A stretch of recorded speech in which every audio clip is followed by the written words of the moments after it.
STRKEP, STMM, sekaligus juga sebagai founder klinik utama Ani Raharjo.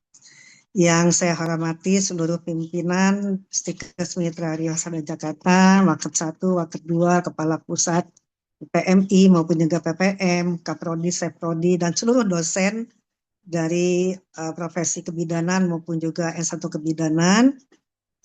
Dan yang saya hormati seluruh sivitas akademika, tentu saja yang sangat saya banggakan seluruh mahasiswa profesi kebidanan maupun juga S1 kebidanan pada pagi hari ini.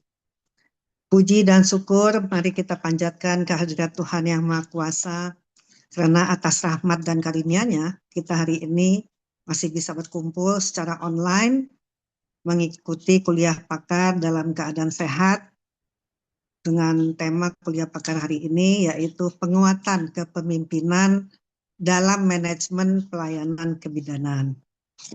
Hadirin yang saya hormati, seperti tadi sudah disampaikan oleh Kaprodi Profesi Bidan bahwa kegiatan kuliah pakar ini merupakan salah satu agenda akademik di Prodi Profesi Kebidanan, tapi sekaligus juga ini sebagai komitmen institusi dalam meningkatkan kualitas pembelajaran, khususnya dalam memperkaya wawasan mahasiswa dengan perspektif praktis dan terkini dari ahli di bidangnya.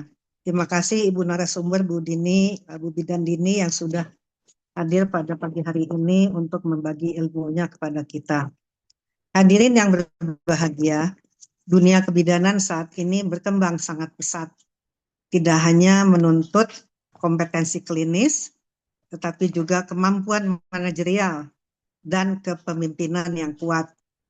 Seorang bidan di era modern ini tidak lagi hanya berperan sebagai tenaga kesehatan yang memberikan pelayanan semata, tetapi juga sebagai pemimpin di lingkup prakteknya.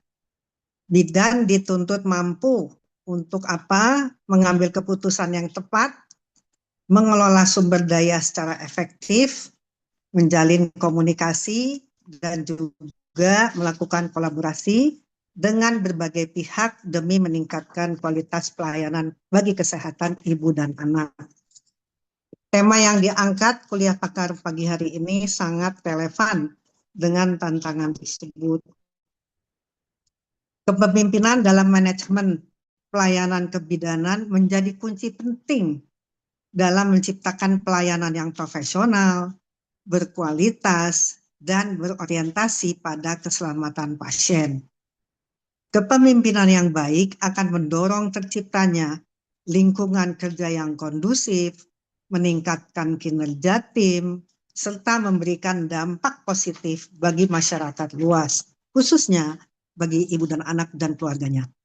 Hadirin yang saya hormati, melalui kegiatan ini saya berharap seluruh mahasiswa kebidanan, baik reguler maupun juga non-reguler, dapat memanfaatkan kesempatan ini sebaik-baiknya untuk belajar, berdiskusi, dan menggali ilmu dengan narasumber. Jangan hanya menjadi pendengar yang pasif, jadilah pendengar yang aktif, kritis, dan reflektif. Ilmu yang akan diperoleh hari ini saya yakin nantinya akan menjadi bekal yang berharga dalam perjalanan saudara-saudara menjadi bidan yang profesional. Perlu saya tekankan bahwa kepemimpinan bukanlah sesuatu yang muncul secara tiba-tiba maupun juga instan, melainkan harus dilatih dan dibangun sejak dini. Mulailah kita mulai dari hal-hal sederhana, seperti bagaimana kita meningkatkan disiplin kita sebagai mahasiswa maupun juga sebagai pegawai, bagaimana kita juga bisa meningkatkan tanggung jawab kita, bagaimana kita bisa meningkatkan kemampuan menjalin kerjasama, serta keberanian kita untuk mengambil inisiatif. Semua ini merupakan fondasi penting dalam pembentukan karakter pemimpin yang unggul. Hadirin yang saya hormati, sebagai penutup, saya ingin kembali menegaskan pentingnya kesiapan mahasiswa kebidanan dalam menghadapi dinamika pelayanan kesehatan yang semakin kompleks, yang tadi juga sudah diingatkan oleh Kaprodi Profesi Bidan, Tantangan ke depan tidak hanya berkaitan dengan keterampilan teknis sekali lagi, tetapi juga kemampuan seorang bidan untuk bisa beradaptasi terhadap perubahan, bagaimana para bidan maupun juga calon bidan tentu saja bisa meningkatkan kompetensinya, memanfaatkan teknologi komunikasi, serta pengambilan keputusan yang berbasis pada evidence-based practice atau praktek berbasis bukti. Dalam konteks ini, kepemimpinan menjadi salah satu kompetensi utama yang harus kita miliki. Seorang bidan sekali lagi yang memiliki jiwa kepemimpinan akan mampu menjadi agen perubahan di lingkungannya. Ia tidak hanya menjalankan tugas, tetapi juga mampu menginspirasi, memberikan inspirasi, mampu menggerakkan timnya, mampu mempengaruhi masyarakat sekitarnya, dan membawa tim untuk menuju tujuan yang sudah ditetapkan. Saya juga ingin menyampaikan terima kasih pada kesempatan yang baik ini, terutama sekali lagi kepada narasumber kita yang nanti akan sharing dengan kita terkait dengan pengetahuan dan pengalamannya. Dan terima kasih juga kepada seluruh panitia yang sudah mempersiapkan acara ini dengan baik. Dan juga saya mengucapkan terima kasih kepada semua pihak yang tentu saja tidak bisa saya sebutkan satu-satu. Hari ini sudah ikut menyelenggarakan kegiatan kuliah pakar ini. Mudah-mudahan lancar ke depannya. Dan kuliah pakar hari ini tentu nantinya harapan saya bisa bermanfaat untuk kita semua, bukan terutama kepada para mahasiswa kebidanan yang ada di Stikes. Sekali lagi terima kasih atas kehadirannya. Dengan mengucapkan Bismillahirrahmanirrahim, maka acara kuliah pakar dengan tema peningkatan kepemimpinan dalam manajemen pelayanan kebidanan secara resmi dibuka. Sekian, terima kasih. Wassalamualaikum warahmatullahi wabarakatuh. Waalaikumsalam warahmatullahi wabarakatuh. Terima kasih banyak Ibu Ketua atas sambutannya sekaligus motivasi untuk kita semua. Hadirin yang berbahagia, acara selanjutnya adalah pemaparan materi yang akan dipandu oleh moderator kita pagi ini, Ibu Bidan Sinta Dwi Cuita, SSIT MKEP. Beliau adalah dosen di Prodi Profesi Bidan sekaligus juga sebagai Sekretaris Prodi Profesi Bidan. Selamat pagi, Bu Sinta. Selamat pagi, Bu Nina. Suara saya terdengar jelas, Bu Nina? Iya, terdengar Ibu. Apa kabar, Bu Sinta? Alhamdulillah, luar biasa.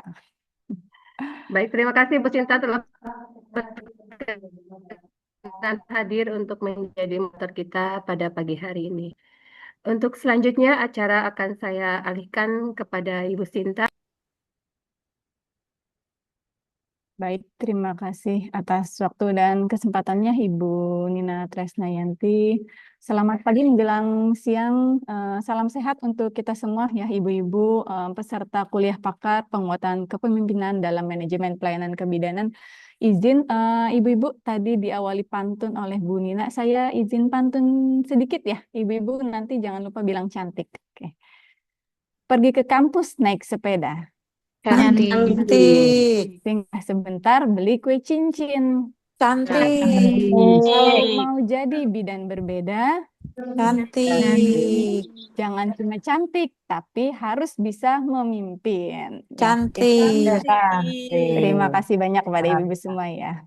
Yang saya hormati Ketua Stikes Mitra Riau Sada Jakarta, Ibu Wakil Ketua 1 Bidang Akademik, Wakil Ketua Bidang Non-Akademik, Kepala PPMI, Kepala P3M, serta narasumber kita yang sangat teristimewa pada hari ini, Ibu Bidan Hajah Dini Kusuma Oktavia Wardani STR KEP STMM MKEP. Luar biasa Bu Dini, selamat pagi Bu Dini. Selamat pagi, Bu Sinta. Assalamualaikum. Waalaikumsalam warahmatullahi wabarakatuh. Apa kabar Bu Dini? Hari ini sehat Bu? Alhamdulillah sehat.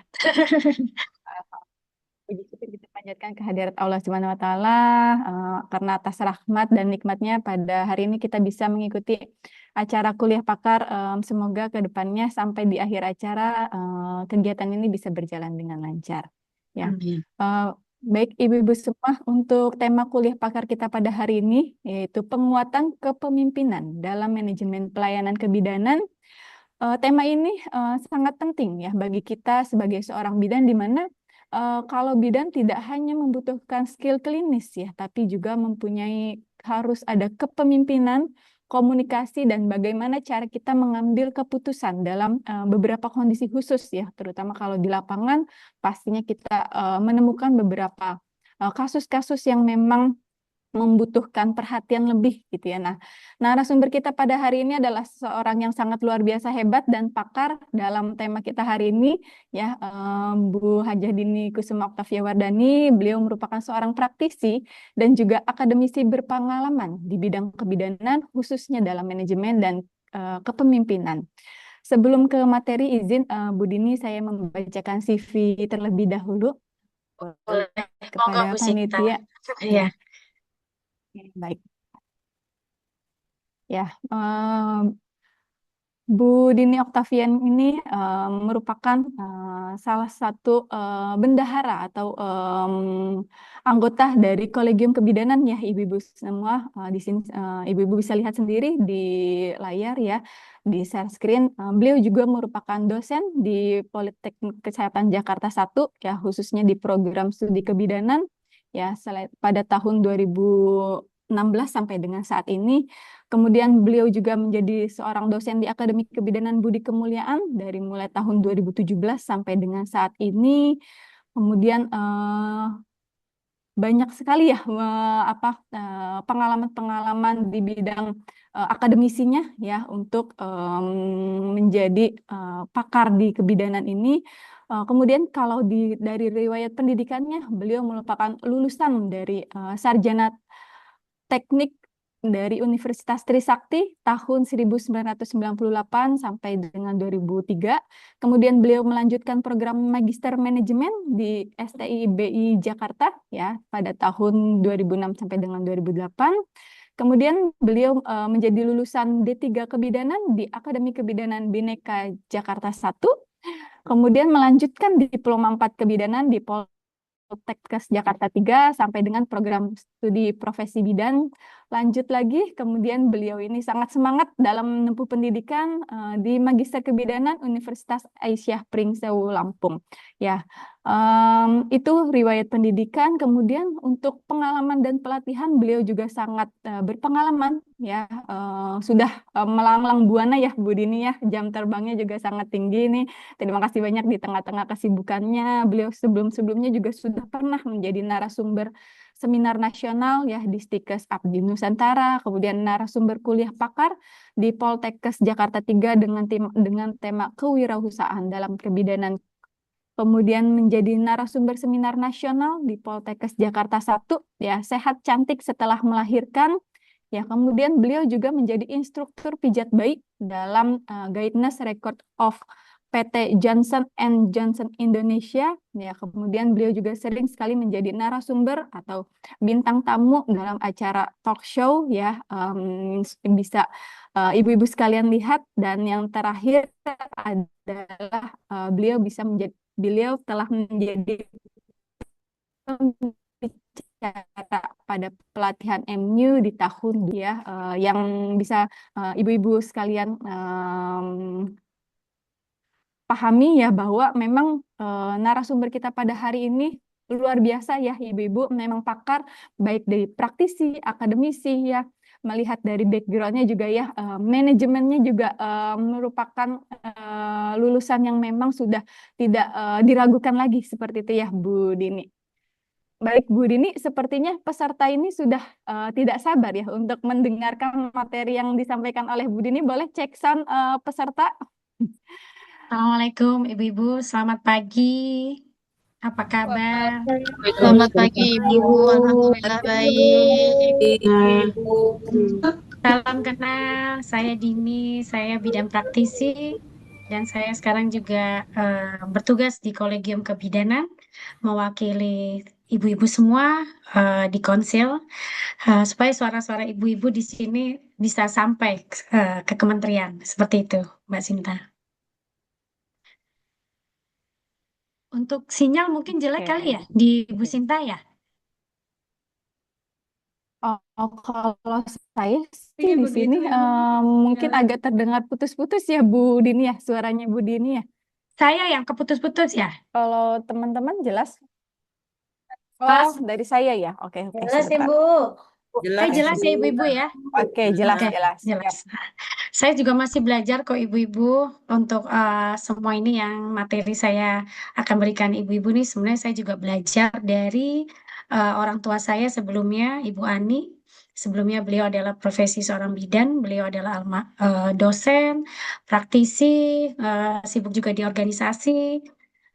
Ya qadar Allah ya Ibu sudah almarhum. Jadi sekarang saya meneruskan tugas beliau. Seperti itu Mbak Sinta.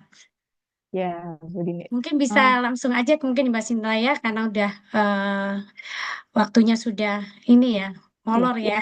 Ya, izin Bu. Supaya, iya, Untuk penyampaian materi, saya berikan waktu 60 menit ya, Bu Dini, untuk iya. penyampaian materi. Layar dan waktu saya persilahkan kepada Bu Dini. Mbak Sinta, di sini ibu-ibu ini untuk pendidikan profesi ya, Mbak Sinta? Ada yang sarjana dan ada yang profesi, Bu Dini, untuk teman-teman audiens peserta kuliah pakar.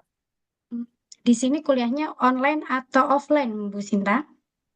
Ada kalau yang profesi online, kalau yang sarjana reguler offline, yang reguler offline. Kalau yang profesi online. Oh baik, saya ingin tahu aja. Jadi saya biar tahu, oh ini dari mahasiswa profesi dan sarjana ya, Bu Betul, Sinta ya. betul, betul, Bu Dini. Oke. Selamat pagi ya ibu-ibu. Kita mulai aja langsung materinya karena saya mungkin memang kemarin dihubungi oleh Ibu Sinta untuk memberikan kuliah pakar ini. Jadi memang saya kemarin kebetulan memang sibuk di ad hoc Ukom ya karena saya juga dipercaya untuk panitia Ukom ya, Ukom nasional. Jadi sebenarnya masih bertugas juga ini karena ya demi untuk Ibu Sinta dan teman-teman saya menyisihkan waktu Masya Allah. karena kemarin juga hari Sabtu ya saya masih rapat sampai jam 12 malam ya untuk Ukom ini dan berkelanjutan karena belum selesai ya dari 77 TUK dan nanti di gelombang 2, gelombang 3 bahkan sampai gelombang 4 ya untuk Ukom nasional ini. Ya semoga ibu-ibu di sini, teman-teman di sini ke depannya mengikuti Ukom dengan lancar, lulus dengan baik, praktek juga dengan lancar juga, pasiennya banyak ya, Bu Sinta ya. Ya, Amin, Assalamualaikum. amin, amin, ya Rabbal Alamin. Kita mulai dulu ya Bu Sinta ya untuk materinya, yaitu di sini saya akan Dipersilakan, Bu memberi. Dini. Iya, terima kasih. Di sini saya akan memberikan materi yaitu tentang penguatan kepemimpinan dan manajemen pelayanan kebidanan. Di mana di sini ibu-ibu tuh sungguh penting ya, sangat penting dalam memimpin suatu pelayanan ya dalam kebidanan baik itu di TPMB maupun di klinik ataupun di rumah sakit seperti itu. Mungkin di sini banyak kan bidang praktisi, Bu Sinta, teman-teman. Banyak Ibu? bidang praktisinya, Oh Bu Dini. iya, berarti mudah-mudahan ini bermanfaat ya. Jadi memang di sini saya sebenarnya kalau lihat dari background saya tuh seorang teknik Bu, insinyur. Saya ini tata kota dan saya waktu itu juga sudah kalau CV-nya semua tadi saya keluarkan sebenarnya banyak Mbak Sinta cuma nggak saya keluarkan semua. Saya sudah bekerja di PU, saya juga dulu ASN di PU tahun 2004 ya. Untuk honorer saya dari 2002 sampai 2004, kemudian 2004 saya pengangkatan ASN, tapi ini saya sebelumnya cerita dulu ya kenapa saya menjadi seorang bidan. Jadi kemudian ibu saya tidak merestui dan tidak suka lah ya pada prinsipnya saya menjadi ASN di PO. Jadi saya disuruh resign karena saya ingin menjadi anak yang patuh ya. Jadi walaupun saat itu tempat kerja sudah nyaman, salary juga sudah cocok, tapi ibu tidak berkenan ya mau gimana akhirnya saya resign dari PU dan keluar juga dari ASN. Ibu ingin saya mengelola kliniknya. Saat itu masih rumah bersalin ya, karena 2004 itu izinnya masih rumah bersalin. Tapi saya sudah bilang sama ibu, saya nggak mau jadi bidan loh, Ma. Memang dari lulus SMA pun saya tidak sedikit pun ingin jadi bidan, jadi dokter, pokoknya jadi tenaga kesehatan maupun tenaga medis saya tidak mau karena melihat dari orang tua saya, terutama ibu saya itu yang cukup sibuk sekali, karena ibu juga ASN di Suku Dinas Kesehatan Jakarta Timur. Kemudian ibu juga praktisi, ibu juga sibuk di organisasi. Jadi menurut saya waktunya kok habis ya untuk pasien dan organisasinya. Tapi yang nggak tahu ternyata doa dari seorang ibu ya. Hati ini tiba-tiba tahun 2009, waktu itu usia saya udah 31, 32 dan sudah punya putra-putri dua ya. Saya menyampaikan ke ibu bahwa saya ingin menjadi seorang bidan. Pada awalnya saya nggak mau, saya hanya mau manage dari belakang saja untuk manajemennya. Tapi kok saya berpikir ya, kok saya seperti orang bodoh ya, mengelola rumah bersalin tapi tidak tahu apa yang ada di rumah bersalin ini. Jadi saya sekolah bidan D3 karena berhubung usia sudah di atas 30 tidak bisa kuliah di negeri. Sebenarnya kepingin juga kuliah di Poltekkes, tapi karena Poltekkes ada batasannya waktu itu maksimal umur 26 28 ya karena saya udah 31. Jadi saya ngambil D3 di Bhinneka Jakarta 1 swasta. Dan kemudian mau melanjutkan D4, ibu melarang karena ibu sudah mendengar akan ada sekolah profesi. Nanti aja. Kemudian saya kemarin tahun 2020 ya angkatan pertama di Poltekkes Jakarta 3 saya mendaftarkan untuk ujian untuk masuk di D4 dan untuk profesi alhamdulillah saya diterima dan lulus di 2022 dan langsung lanjut untuk melanjutkan untuk S2 kebidanan seperti itu. Nah, ini pengalaman saya menjadi seorang bidan sebenarnya Ibu. Dari dulu yang membenci sekarang menjadi cinta. Jadi memang itulah benar ya Bu, kalau benci itu nanti akan jadi cinta seperti itu. Nah, dulu saya memang tidak suka dengan bidang profesi yang menurut saya eh, ibu tuh kan waktunya habis ya untuk pasien ya. Jadi untuk anak-anaknya pun kurang seperti itu. Tapi belajar dari situ saya di sini menjadi seorang bidan, menjadi seorang dosen ataupun praktisi, jangan sampai anak-anak saya itu membenci profesi ini seperti itu. Karena pengalaman ya sebagai anak seorang bidan, jadi kayak kayak dendam seperti itu loh. Tapi akhirnya tahu bahwa bidan itu tugasnya sangat mulia, tugasnya benar-benar bisa bekerja di rumah, bisa bekerja dimanapun, Mas. Seperti itu ya ibu-ibu ya. Jadi saya mengambil profesi ini dan menekuninya sampai sekarang dan sekarang cinta sekali dengan bidan seperti itu Mbak Sinta. Jadi itulah pengalaman saya yang mungkin ibu-ibu tadi melihat background kok lulusan teknik bisa jadi bidan seperti itu dan ya alhamdulillah ilmunya masih kepake ya ibu-ibu untuk kalau di klinik sih saya untuk limbah saya bisa gitu loh untuk membuat saluran limbah, saluran pembuangan itu jadi sarjana teknik saya kepake untuk mendesain ruangan seperti itu dan untuk manajemennya ya saya pakai untuk memanage klinik di klinik Anira Harjo seperti itu. Itulah mungkin pengalaman saya Mbak Sinta saya cerita untuk opening supaya ibu-ibu kenapa ya pasti ada bertanya kok ini dari lulusan teknik ya dari Trisakti karena saya memang lulusan dari Trisakti angkatan 98 dan saya dulu termasuk pendemo tahun 98 reformasi saya ikut demo yang duduk di gedung MPR itu ada saya di situ tahun 98 jadi ya cukup berbangga sih saat itu ya dengan menurunkan untuk Orde Baru tapi sekarang sudah sudah waktunya untuk berjuang untuk di kebidanan seperti itu. Udah kita lanjut aja ke materi aja Mbak Sinta.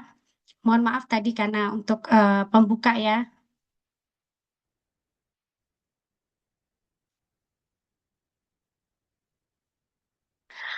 Ibu-ibu untuk penguatan kepemimpinan dan manajemen pelayanan kebidanan saat ini memang sangat penting untuk di tempat praktek maupun di mana saja. Lanjut Mbak Sinta. Next. Kepemimpinan next Mbak. Dalam kepemimpinan, yaitu di dalam pelayanan kebidanan, di sini membutuhkan pemimpin yang kuat untuk meningkatkan, yaitu mutu, keselamatan, dan kepuasan pasien. Kemudian di antaranya di sini bagaimana kita peran kepemimpinan dalam pelayanan kebidanan, kemudian dasar manajemen klinik, dan peningkatan mutu dan keselamatan pasien. Di sini saya akan menerangkan apa peran kepemimpinan dalam pelayanan kebidanan. Next, Mbak. Mengapa kepemimpinan dalam pelayanan kebidanan merupakan hal yang sangat penting? Karena di sini pelayanan kebidanan sering dilakukan secara kerjasama ya atau teamwork. Karena itulah kepemimpinan merupakan hal yang sangat penting. Di sini yaitu tujuannya yaitu pertama untuk memahami peran kepemimpinan dalam pelayanan kebidanan, kemudian menguasai dasar manajemen klinik, dan serta meningkatkan mutu dan keselamatan pasien. Next, Mbak. Apa saja peran kepemimpinan di sini? Yaitu yang pertama, untuk peran pemimpin yaitu pengambil keputusan, kemudian sebagai role model, kemudian komunikator yang efektif, dan penggerak tim. Dalam pengambilan keputusan, di sini kepemimpinan kebidanan bertanggung jawab dalam mengambil keputusan yang tepat, cepat, dan berbasis bukti demi keselamatan ibu dan bayi serta kelancaran pelayanan. Maka di sini teman-teman dan ibu-ibu mungkin diwajibkan ya sekarang untuk mengambil pendidikan profesi di mana untuk pendidikan profesi ini, sarjana profesi ini Ibu sudah bekerja untuk level 7. Jadi di sini bisa mengambil keputusan, kemudian cepat ya dalam mendiagnosa pasien seperti itu ya, apalagi yang terutama untuk pemilik TPMB seperti itu. Yang kedua kemudian role model. Di sini pemimpin menjadi teladan dalam sikap profesionalnya, kemudian etikanya, attitude dan kedisiplinan sehingga dapat menginspirasi tim untuk memberikan pelayanan terbaik. Mungkin kalau saya di sini tuh dulu role modelnya adalah ibu saya, Bu Ani. Jadi bagaimana saya mencontoh beliau dari beliau menjadi seorang bidan yang mungkin tadinya saya tidak suka, jadi menjadi suka, menjadi cinta. Jadi ada role model yang ditiru oleh Ibu Ani. Itu saya teruskan sekarang. Jadi saya meneruskan apa yang dilakukan ibu. Jadi ibu di sini nanti mungkin bisa membuat role model, contoh untuk karyawan, untuk mahasiswa, untuk teman-teman seperti itu. Kemudian komunikator yang efektif. Di sini pemimpin mampu menyampaikan informasi yang jelas. Kemudian mendengarkan secara aktif, jadi mendengarkan apa yang dimau oleh pasien maupun dengan karyawan dan membangun komunikasi yang terbuka dengan tim, pasien, serta pihak terkait. Kemudian yang terakhir yaitu penggerak tim di sini. Pemimpin berperan dalam memotivasi, mengarahkan, dan memberdayakan anggota tim agar bekerja secara kolaboratif dan mencapai tujuan dalam pelayanan kebidanan yang optimal. Jadi bagaimana kita menjadi ketua teamwork supaya tim kita atau karyawan kita itu bekerja secara optimal, secara baik seperti itu untuk peningkatan kepuasan dari pasien. Next. Di sini karakteristik pemimpin yaitu kita mempunyai empati dan berkomunikasi dengan baik, kemudian tegas dalam mengambil keputusan, berorientasi pada pasien, dan mampu bekerja dalam tim. Di sini karakteristik pemimpin kebidanan mencerminkan keseimbangan antara kemampuan interpersonal dan profesional dalam memberi pelayanan. Dengan empati, dengan ketegasannya, serta orientasi pada pasien, dan kerja tim, pemimpin di sini mampu menciptakan lingkungan pekerjaan atau pelayanan yang aman, kolaboratif, dan berkualitas. Next. Untuk gaya kepemimpinan yang efektif, di sini gaya kepemimpinan yang efektif dalam kebidanan sangat diperlukan untuk menghadapi dinamika pelayanan serta memastikan kualitas asuhan yang optimal baik ibu dan bayi. Transformasional yaitu pemimpin yang mampu menginspirasi dan memotivasi tim untuk berkembang, meningkatkan kinerja, serta berkomitmen pada pelayanan. Di sini ada 4 ya Bu, transformasional, situasional, kolaboratif, dan adaptif terhadap perubahan. Kemudian untuk situasional yaitu pemimpin menyesuaikan gaya kepemimpinan dengan kondisi yang ada, kebutuhan dari tim, dan situasi yang dihadapi sehingga keputusan yang diambil lebih tepat. Kemudian untuk kolaborasi, pemimpin mendorong kerjasama kerjasama yang baik antara anggota tim ataupun karyawan dan profesi lain sehingga tercipta pelayanan yang terintegrasi dan berpusat pada pasien. Dan yang terakhir yaitu adaptif terhadap perubahan. Di sini pemimpin mampu merespon perubahan dengan cepat, terbuka terhadap inovasi dan siap menghadapi tantangan dalam sistem pelayanan kebidanan. Next, Mbak. Untuk manajemen, di sini ruang lingkup manajemen klinik dalam pelayanan kebidanan di sini ada 6, yaitu kita lihat yaitu mutu pelayanan, dari sumber daya manusianya, manajemen risiko dan infeksi, kemudian dari pasien, pengelolaan data dan operasional. Untuk mutu pelayanan, di sini kita melihat menjamin kualitas pelayanan melalui peningkatan berkelanjutan, inovasi dan evaluasi standar asuhan kebidanan. Kemudian untuk SDM-nya, yaitu untuk sumber daya manusianya, bagaimana mengelola tenaga kesehatan secara efektif, melakukan pembagian tugas, pengembangan kompetensi, dan kerja tim yang solid. Jadi bagaimana kita bisa membagi job desk masing-masing dari karyawan ataupun tim kita. Kemudian yang ketiga, manajemen risiko dan infeksi, mengidentifikasi, mencegah dan mengendalikan risiko serta infeksi untuk menjaga keselamatan pasien dan tenaga kesehatannya maupun tenaga medis. Yang keempat yaitu pasien, menempatkan pasien sebagai pusat pelayanan dengan memperhatikan kebutuhannya, keselamatannya dan kepuasannya. Jadi di sini diutamakan yaitu pasien itu adalah raja kita, yaitu menempatkan nomor satunya dulu ya Ibu-Ibu. Kemudian yang kelima, pengelolaan data, di mana mengelola data dan memanfaatkan data sebagai dasar evaluasi kita dalam mengambil keputusan dan meningkatkan untuk kualitas pelayanannya. Kemudian untuk operasional, bagaimana mengatur proses kegiatan pelayanan sehari-hari, mengevaluasi ya, agar berjalan efektif, efisien, dan sesuai dengan standar yang ditetapkan. Next.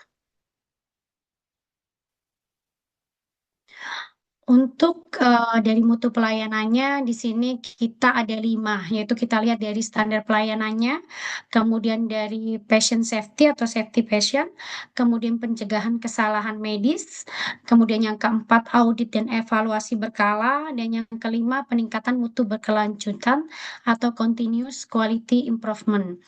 Untuk standar pelayanan kebidanan harus mengacu pada standar profesi dan prosedur yang ditetapkan untuk menjamin konsisten dan kualitas asuhan. Jadi di sini ibu-ibu standar untuk pelayanannya mungkin yang profesi nanti yang sudah lulus mungkin sudah standar profesinya itu level 7. Tapi yang masih diploma 3 di sini itu level 3 seperti itu ya. Kemudian yang nomor 2 patient safety mengutamakan keselamatan pasien melalui identifikasi yang tepat, prosedur yang aman, serta pencegahan kejadian yang tidak diharapkan. Jadi memang ini sangat penting ya, baik di rumah sakit, di klinik maupun di TPMB, ini patient safety ini sangat penting. Kadang beberapa TPMB yang sering saya lihat belum memperhatikan dari patient safety ini. Kemudian yang ketiga itu pencegahan kesalahan medis, yaitu dilakukan dengan penerapan SOP. Kita harus mempunyai SOP yang pelayanan yang ada di tempat kita, kemudian komunikasi yang efektif dan sistem pengecekan untuk meminimalkan risiko kesalahan dalam pelayanan. Kemudian yang keempat yaitu audit dan evaluasi berkala. Di sini kita melihat kegiatan penilaian rutin terhadap pelayanan apa yang sudah kita lakukan dalam jangka waktu mungkin dalam sebulan, setahun, ataupun minggu ya, minggu, sebulan, atau setahun untuk peningkatan pelayanan untuk mengidentifikasi kekurangan dan melakukan perbaikan berkelanjutan. Kemudian yang terakhir yaitu di sini peningkatan mutu yang berkelanjutan, yaitu upaya sistematis untuk terus memperbaiki ya kualitas pelayanan kita melalui inovasi, monitoring, dan tindak lanjut dari hasil evaluasi. Jadi memang yang terakhir ini kita harus melihat apa kekurangan kita, kemudian untuk meningkatkan pelayanan kita ke depannya dengan inovasi-inovasi atau dengan temuan-temuan baru. Lanjut.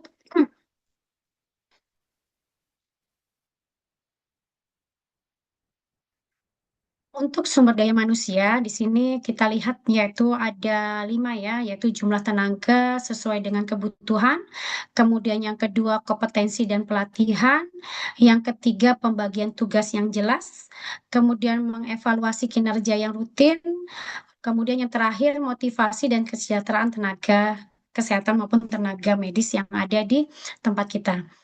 Untuk jumlah tenaga yang sesuai kebutuhan di sini SDM, ketersediaan tenaga kebidanan harus disesuaikan dengan beban kerja dan jumlah pasien yang agar pelayanannya ini tetap optimal dan tidak menimbulkan kelelahan kerja. Jadi di sini saya sampaikan kepada ibu-ibu mungkin untuk izin praktek TPMB-nya ataupun kliniknya dilihat dari jumlah pasiennya. Kalau memang jumlah pasiennya sudah meningkat, bisa izinnya ditaikkan menjadi klinik pratama atau klinik utama karena memang disesuaikan dengan jumlah tenaga kesehatannya atau tenaga kebidanannya karena untuk peraturan yang terbaru memang untuk TPMB itu tidak boleh lebih dari 5 seperti itu. Tapi kalau sudah punya tenaga lebih dari 5 mungkin untuk menaikkan level izinnya ya Bu Ibu di sini untuk menjadi klinik pratama atau klinik utama. Jadi memang untuk apa ya supaya beban kerja karyawan pun bagus ya dan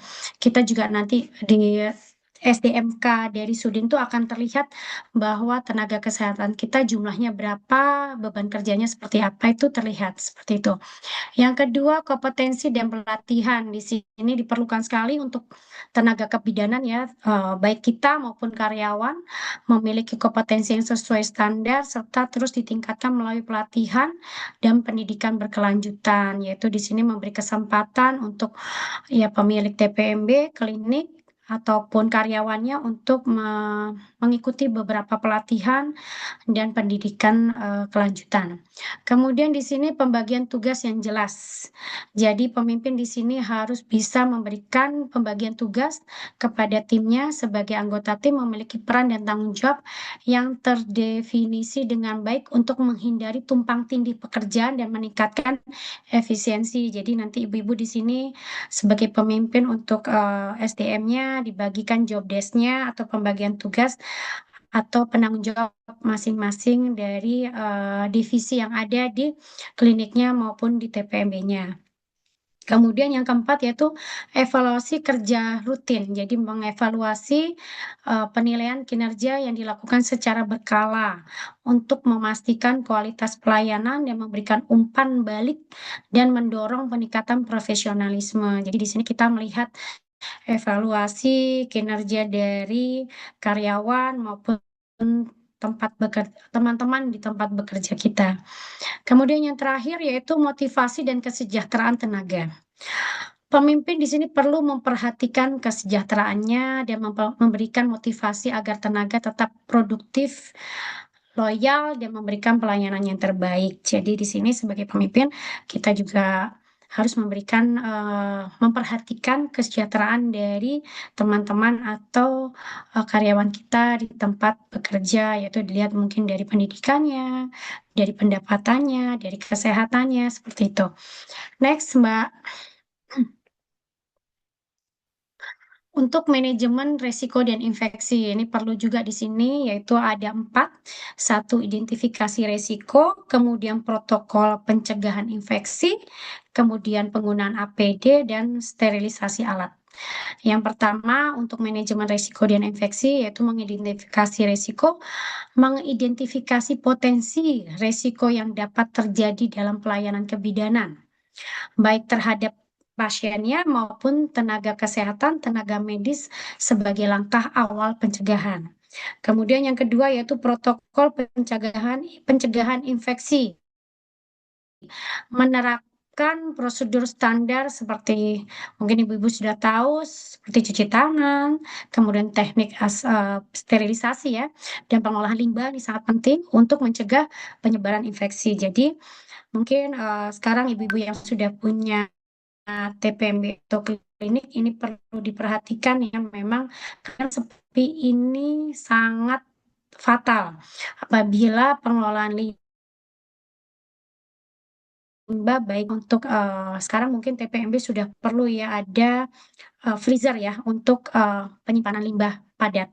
Dan untuk klinik mungkin untuk standarnya untuk pengelolaan limbah cair, bagaimana supaya eh, limbah ini tidak mencemarkan lingkungan di sekitarnya. Kemudian yang ketiga, penggunaan APD yaitu menggunakan alat pelindung diri sebagai indikasi untuk melindungi tenaga kesehatan dan pasien dari paparan infeksi. Dan yang terakhir yaitu sterilisasi alat, yaitu melakukan pembersihan dan sterilisasi alat medis sesuai standar agar aman digunakan dan bebas dari mikroorganisme dan penyebab dari infeksi. Jadi di sini mungkin ibu-ibu untuk sterilisasi alat bisa menyediakan ruangan ya atau ruangan PI lah, di mana bisa pembuangannya pun bisa ada disatukan menjadi seperti bak kontrol ya supaya tidak mencemarkan ke tempat yang lain. Jadi saran dari saya di sini sterilisasi alat itu ada suatu tempat jadi tidak campur dengan ruangan lain seperti ruangan VK dan yang lain-lain. Next. Untuk pasien, nah di sini pelayanan kebidanan yang berkualitas menempatkan pasien ini nomor satu sebagai pusat perhatian dengan mengedepankan aspek kenyamanan, keselamatan dan kepuasan. Di sini ada 4 yaitu privasi pasien, edukasi ibu dan keluarga, kemudian kepuasan pasien dan yang terakhir pelayanan ramah dan empati. Untuk privasi pasien di sini menjaga kerahasiaannya, kenyamanan pasien selama pemeriksaan maupun tindakan sesuai dengan etika profesi. Kemudian yang kedua, yaitu mengedukasi ibu dan keluarga di sini memberikan informasi yang jelas dan mudah dipahami kepada ibu dan keluarga mengenai kondisi kesehatan, perawatan dan tindakan yang diperlukan. Di sini mungkin memberikan edukasi berdasarkan epidemiologi ya ibu-ibu. Kemudian yang ketiga, kepuasan pasien. Di sini mengukur dan meningkatkan tingkat bagaimana kepuasan pasien ini sebagai indikator keberhasilan dalam pelayanan kita, pelayanan kebidanan. Kemudian yang keempat yaitu yang terakhir, pelayanan yang ramah dan yang empati, memberikan pelayanan dengan sikap sopan, murah senyum ya, ramah dan penuh empati untuk menciptakan rasa yang aman, nyaman bagi pasien. Next, Mbak. Untuk pengelolaan data, jadi untuk kepemimpinan di sini, untuk manajemen di sini terdapat pengelolaan data, yaitu kita ada 4. Kita melihat pengelolaan data ini dari angka kunjungan pasien, kemudian kita lihat dari angka kepuasan pasien, angka komplikasi atau patologis, dan angka evaluasi berbasis data. Jadi memang untuk, apalagi sekarang ya ibu-ibu, untuk klinik ya yang saya kelola sekarang juga pengelolaan data ini harus memang sekarang menggunakan sistem teknologi ya. Untuk TPMB mungkin akan ada seperti ini supaya lebih dipantau oleh Sudin ya seperti itu.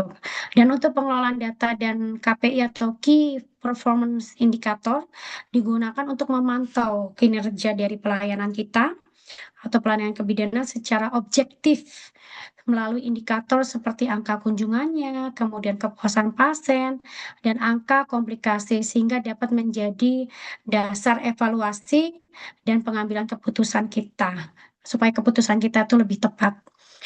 Next. Nah, ini untuk lanjutan. Setelah kita melakukan untuk pengelolaan data, bagaimana untuk mengevaluasi pengelolaan data. Di sini kita melihat bagaimana indikator keberhasilan dari evaluasi yang berbasis data, yaitu ditandai dengan adanya ada 4 komponen, yaitu peningkatan kepuasan pasien, penurunan komplain atau peningkatan kinerja tim atau bidan kita, kemudian yang terakhir pelayanan yang lebih efektif. Jadi dengan mengelola data ini kita bisa lihat mengevaluasi dengan mudah bagaimana kita tahu pasien itu kita puas, kemudian komplain itu tidak ada, terus untuk meningkatkan kinerja dari kita dan pelayanan yang lebih efektif. Next, Mbak.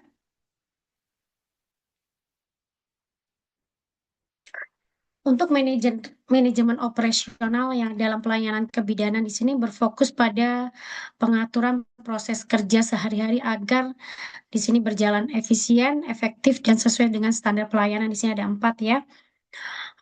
Pengelolaan pengelolaan waktu pelayanan, penggunaan sumber daya, pengurangan pemborosan, dan alur kerja efektif.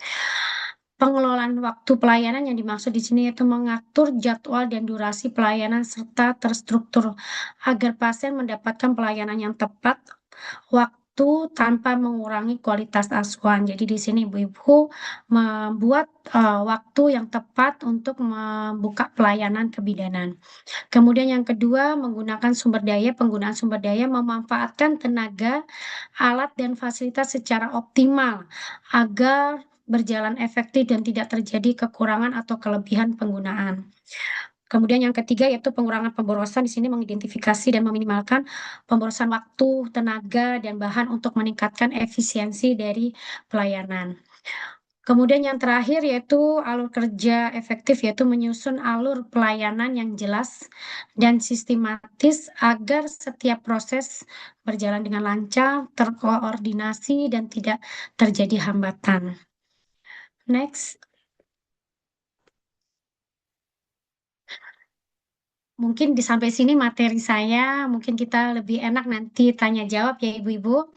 Di sini mari kita ingat bahwa kepemimpinan atau pemimpin adalah kunci dalam meningkatkan kualitas pelayanan kebidanan sehingga perubahan dapat dimulai dari langkah yang kecil yang kita lakukan sehari-hari, diterapkan secara konsisten di tempat kerja dan didukung melalui komitmen bersama seluruh tim. Terima kasih. Mungkin kita bisa buka diskusi ini dengan pertanyaan ya, Ibu-ibu. Saya lebih suka dengan diskusi, tanya jawab. Terima kasih. Assalamualaikum warahmatullahi wabarakatuh. Waalaikumsalam warahmatullahi wabarakatuh. Baik, Boleh, materinya yang sangat menarik ya, dan pastinya banyak nih ibu-ibu sekalian ya, para Bu Bidan dan teman-teman mahasiswa di profesi bidan dan sarjana bidan yang antusias untuk bertanya sepertinya Bu Dini ini. Iya. Untuk sesi Monggo. pertama mungkin kita buka 3 pertanyaan dulu ya. Nih ya. Kita tampung 3 pertanyaan terlebih dahulu di sesi pertama, mungkin untuk para peserta kuliah pakar. Untuk peserta kuliah pakar yang ingin bertanya boleh di raise hand. Yang ingin bertanya boleh di raise hand terlebih dahulu supaya bisa kita sebutkan namanya dan baru di open mic ya. Silahkan ibu-ibu yang mau bertanya boleh di raise hand.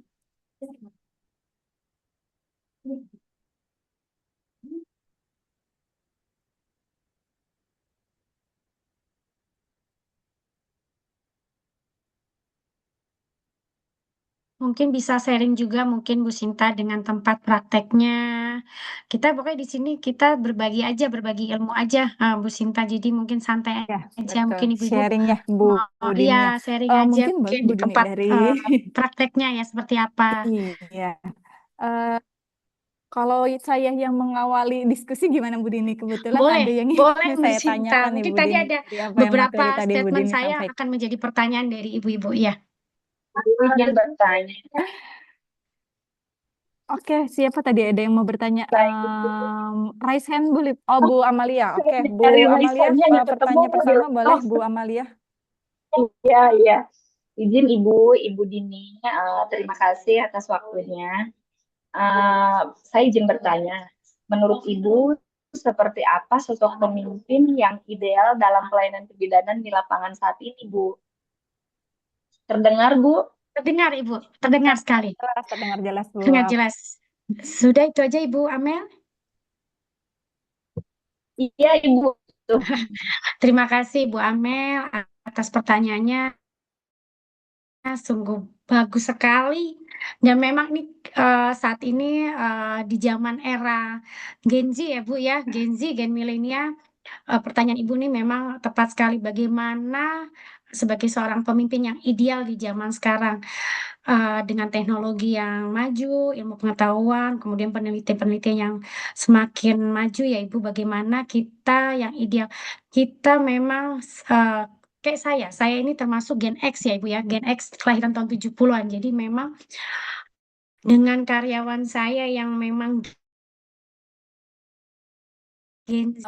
gaya mereka, alur mereka tidak lepas dari etika yang ada ataupun ilmu yang lama tetap saya pakai, ilmu adab ya, adab. Jadi memang kita mengikuti, harus memang kita mengikuti Ibu.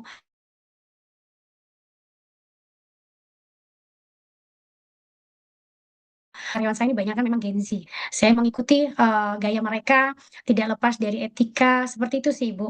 Jadi supaya mereka nyaman, mereka loyal terhadap Klinik Ani Raharjo, ya saya mengikuti, tapi tidak semuanya saya kabulkan permintaan mereka. Jadi seperti apa gaya mereka, ya mungkin kalau sekarang ibu-ibu lebih tenarnya TikTokan ya, atau apa, ya saya berikan edukasi ke mereka bahwa boleh media sosial itu dipakai, tapi kita lihat yang positifnya, yang negatifnya jangan. Jadi kita memberikan informasi yang baik.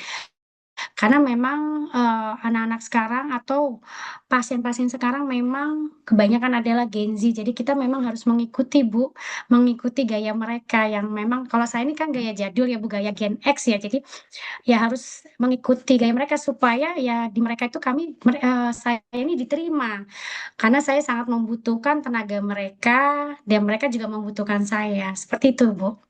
Ya, mengikuti perkembangan media sosial juga ya tadi ya. Iya, Ya. mengikuti perkembangan media sosial, tapi kita ambil yang positifnya, Ya. Ibu. Karena di media sosial ini sekarang informasi semuanya dikeluarkan, tapi kadang ada yang tidak berdasarkan epidemi, seperti itu. Jadi memang kita harus menyaring juga, seperti itu. Oke, baik. Terima kasih banyak Bu Dini Terima kasih, untuk Bu Amel. jawabannya. Bu Amalia gimana untuk jawaban dari Bu Dini? Ada yang mau diklarifikasi atau ditanyakan kembali? Atau sudah cukup puas, Bu Amalia? Ibu, intinya mengikuti zaman ya. Iya, betul. Jadi kita mengikuti gaya mereka. Kemudian ya kita juga ya mau nggak mau kita nggak bisa gaptek juga Bu ngikutin teknologi. Apalagi sekarang tuh pengelolaan data kita pakai teknologi. Kuliah juga kita pakai teknologi. Mungkin ibu-ibu tadi ada yang, aduh Zoom-nya gimana ya kok nggak bisa. Aduh gimana ya share screen. Itu memang kita kan harus belajar mengikuti zaman seperti itu. Baik, terima kasih banyak Bu Dini dan Bu Amalia. Untuk pertanyaan kedua, boleh dipersilahkan ibu-ibu yang mau bertanya? Bu, izin bertanya. Monggo Boleh Ibu. Bu Yuli. Ya, Izin Bu Yuli bertanya. dari, boleh mungkin nama dan program studi ya, Bu Yuli ya. Izin Perkenalkan bertanya, diri. nama saya Yuli Fitrianingsi dari Profesi Ibu. Izin bertanya, bagaimana cara tim kebidanan bisa menjaga mutu pelayanan dan kesehatan pasien secara konsisten di tengah keterbatasan yang biasa yang ada gitu. Oke. Terima kasih, Bu Yuli. Boleh tahu dari mana, Ibu? Dari Lebak Ibu asalnya Lebak itu di Banten Banten. ya? Banten ya. Di Rangkas. Ya. Ini kuliahnya jauh ya, cukup jauh ya untuk profesi ini ya. Ya, bagaimana, tadi gimana Bu pertanyaannya bagaimana supaya Bagaimana cara tim kebidanan bisa menjaga mutu pelayanan dan keselamatan pasien secara konsisten di tengah keterbatasan yang ada? contohnya kayak Bu Yuli ini sudah mengatasi bagaimana yang akhirnya kita harus sekolah lagi walaupun keterbatasan dengan jarak, dengan waktu memang kita harus menambah ilmu atau skill kita untuk meningkatkan mutu ya salah satunya sekolah sih Bu Yuli yang dilakukan Bu Yuli ini dengan keterbatasan jarak, Ibu bisa berkuliah walaupun dengan Zoom ya seperti ini. Jadi bagaimana kita mencari ilmu ataupun mengikuti pelatihan, melakukan penelitian karena untuk meningkatkan mutu pelayanan kita, tim kita seperti itu. Ya mau nggak mau kita nggak boleh berdiam diri. Jadi harus kayak saya contohnya nggak cukup kayaknya saya D3 karena saya pemilik klinik Ani Raharjo karena saya penanggung jawab, walaupun klinik utama itu penanggung jawabnya adalah dokter spesialis, tapi saya pemilik, jadi saya harus sekolah lagi nih. Walaupun saya sebenarnya di sini sudah S2 MM, saya kayaknya aku harus sekolah profesi nih, karena untuk meningkatkan mutu dari pelayanan dari karyawan-karyawan saya. Karyawan-karyawan juga kita berikan kesempatan, ataupun mungkin kalau di tempat saya beasiswa ataupun pinjaman, supaya karena ini untuk simbiosis mutualisme sih Bu Juli. Saya butuh mereka, mereka butuh saya. Jadi saya juga memberi kesempatan waktu, nggak hanya dana, waktu untuk mereka sekolah. Dengan keterbatasan, ya mereka harus kerja, mereka harus, ya kita harus sebagai pemimpin harus apa ya, kadang saya membagi waktu untuk mereka juga. Jadi dinasnya mereka saya isi seperti itu. Seperti itu sih Bu Yuli, karena ini untuk teamwork ya, untuk bekerja sama supaya bagus, supaya pelayanan di tempat kami meningkat ya, dan pasien-pasien tidak merasa kecewa. Seperti itu Bu Yuli. Baik, Ibu, terima kasih. Baik, terima kasih banyak Bu Dini, Bu Yuli. Sudah cukup jelas ya tadi ya berkaitan dengan Jelas, Ibu. keterbatasan ya untuk teamworknya seperti apa gitu ya antara SDM dan pengelola ya Bu Dini ya berkaitan Ya, dengan betul, manajemennya ya. betul. Terutama sih rumah sakit ya, Mbak Sinta, bagaimana pemilik dari owner rumah sakit maupun rumah sakit negeri maupun swasta sekarang ini kan bidan itu kan dituntut untuk profesi ya, supaya dalam menangani pasien atau membuat keputusan itu lebih tepat, supaya kerja kita itu lebih nyaman dan lebih aman seperti itu. Ya, regulasi-regulasi kebidanan yang khususnya ya Bu Dini yang memang terus Iya, berkembang tiap betul. tahunnya ya Bu Dini Iya, ya sehingga memang betul. butuh Kesempatan-kesempatan itu loh yang sangat diperlukan, diberikan kepada teman-teman kita. Ya mungkin di sini ada pemilik rumah sakit atau klinik, berilah kesempatan gak hanya untuk kita, tapi untuk karyawan kita, untuk sekolah. baik. Terima kasih banyak Bu Dini atas informasi dan ilmunya ya. Mungkin melanjutkan ya Bu Dini ya untuk di sesi satu ini saya ingin bertanya kepada Bu Dini ini berkaitan dengan mungkin pengalaman Bu Dini gitu ya di klinik gitu. Biasanya Bu Dini kalau berdasarkan pengalaman Bu Dini yang ditemukan kira-kira tantangan terbesar apa nih Bu Dini dalam mengelola khususnya kalau tadi ya Gen Z nih karyawan Bu Dini Ya, ini rata-rata Gen Z. Nah, biasanya ya. berdasarkan pengalaman tantangan yang paling besar tuh apa Bu untuk masalah yang muncul terus seperti apa Bu dalam Bu Dini menyikapi masalah yang muncul itu khususnya karyawan di klinik Bu Dini ini.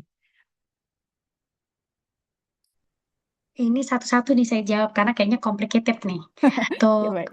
Sinta bisa dengar ya? Ya, jelas, Takutnya jelas. nih, karena untuk karyawan, jadi masalah-masalah yang ada itu, pertama kalau saya mungkin beda dengan TPMB ya, karena izin saya klinik utama, saya di sini ada dokter spesialis, ada dokter spesialis kandungan dan spesialis anak. Bagaimana saya mengkoordinir, memanage bapak-bapak dan ibu-ibu namet ini supaya bekerjanya itu bisa kita tim yang bagus gitu loh, Mbak Sinta. Jadi dalam saya mengambil keputusan bahwa ini bukan pasien saya, ini harus pasien dokter. Misalnya kita menemukan pasien yang patologi, contoh ya ibu-ibu, memang di klinik Ani Raharjo ini menerima pasien VBAC, vagina birth after sesar. Jadi memang kan kita sudah lihat ya, kita sudah baca epidemiologisnya bahwa tidak ada sesar tuh harus sesar lagi, tidak ada ya. Nanti ibu-ibu mungkin bisa buka lagi nih penelitiannya. Kita memang harus banyak baca ya ibu-ibu bahwa di luaran ini di negara maju seperti Amerika, Inggris, Australia itu memang mereka untuk menerapkan persalinan itu sangat pro dengan persalinan normal. Berbeda sekali dengan negara tercinta kita ini, ibu-ibu dan teman-teman. Mungkin masalah yang dihadapi sama. Mungkin dengan alasan ya pasiennya banyak yang menggunakan satu BPJS. Karena kalau sudah BPJS pasti tindakannya menuju ke sesar. Seperti itu. Itu yang saya temui karena memang saya juga pernah kuliah profesi. Kalau saya dulu Bu, kuliah profesinya mungkin tidak seperti Ibu. Kami di Poltekkes sungguh skrip sekali ya. Saya kuliah nggak pakai nawar-nawar Bu, nggak bisa nawar kalau di Poltekkes itu. Kuliah full time, Kemudian kami juga dinasnya full time, dinas di rumah sakit saya di RSUD itu 6 minggu. Kemudian di puskesmas kami ada 2 atau 3 kali periode itu kita juga nggak bisa pilih ya mau puskesmas mana. Jadi saya tahu bagaimana sistem kerja teman-teman di puskesmas, di rumah sakit. Ya sungguh miris sih Mbak Sinta ya. Mudah-mudahan di sini hanya bidan ya. Saya pun kemarin sudah melakukan scoping mission dari Kolegium Kebidanan bagaimana kerja bidan ini di daerah terutama di Jawa Tengah, kemudian di NTT, di Jakarta juga. Kebetulan saya anggota scoping missionnya di Jakarta, jadi saya visit ke Rumah Sakit Koja, ke Cipto, di mana memang sedih sekali sih tenaga kebidanan itu yang ada di rumah sakit cuma berapa persen dari jumlah perawat. Seperti itu. Jadi banyak bidan-bidan kita itu tidak ditaruh di tempat ruang nifas, tapi hanya di ruang bersalin. Nah, ini perjuangan saya dan kolegium untuk memperjuangkan profesi kami yang sudah mulai diinikan ya Mbak Sinta ya pekerjaannya ini. Jadi insya Allah ke depannya mudah-mudahan dengan standar profesi yang sudah saya susun dan teman-teman susun di kolegium bisa membantu ibu-ibu bekerja lebih profesional ya dalam mengambil keputusan juga Mbak Sinta. Jadi memang kendala kayak di tempat saya di Klinik Ani Rahayu VBAC saya yang melakukan asuhan. Tapi untuk nanti yang menolongnya itu bukan saya, tapi dokter. Nah, kalau untuk TPMB karena memang ranahnya tidak boleh ada dokter di sini ya, mungkin ibu-ibu harus merujuk atau merujuk tempat teman yang kalau saya kan membuat jejaring ya ibu-ibu mengajak kerja sama boleh di tempat saya dirujuk di saya nanti mungkin ada kerjasamanya tapi yang melakukan bukan bidan di sini Mbak Sinta.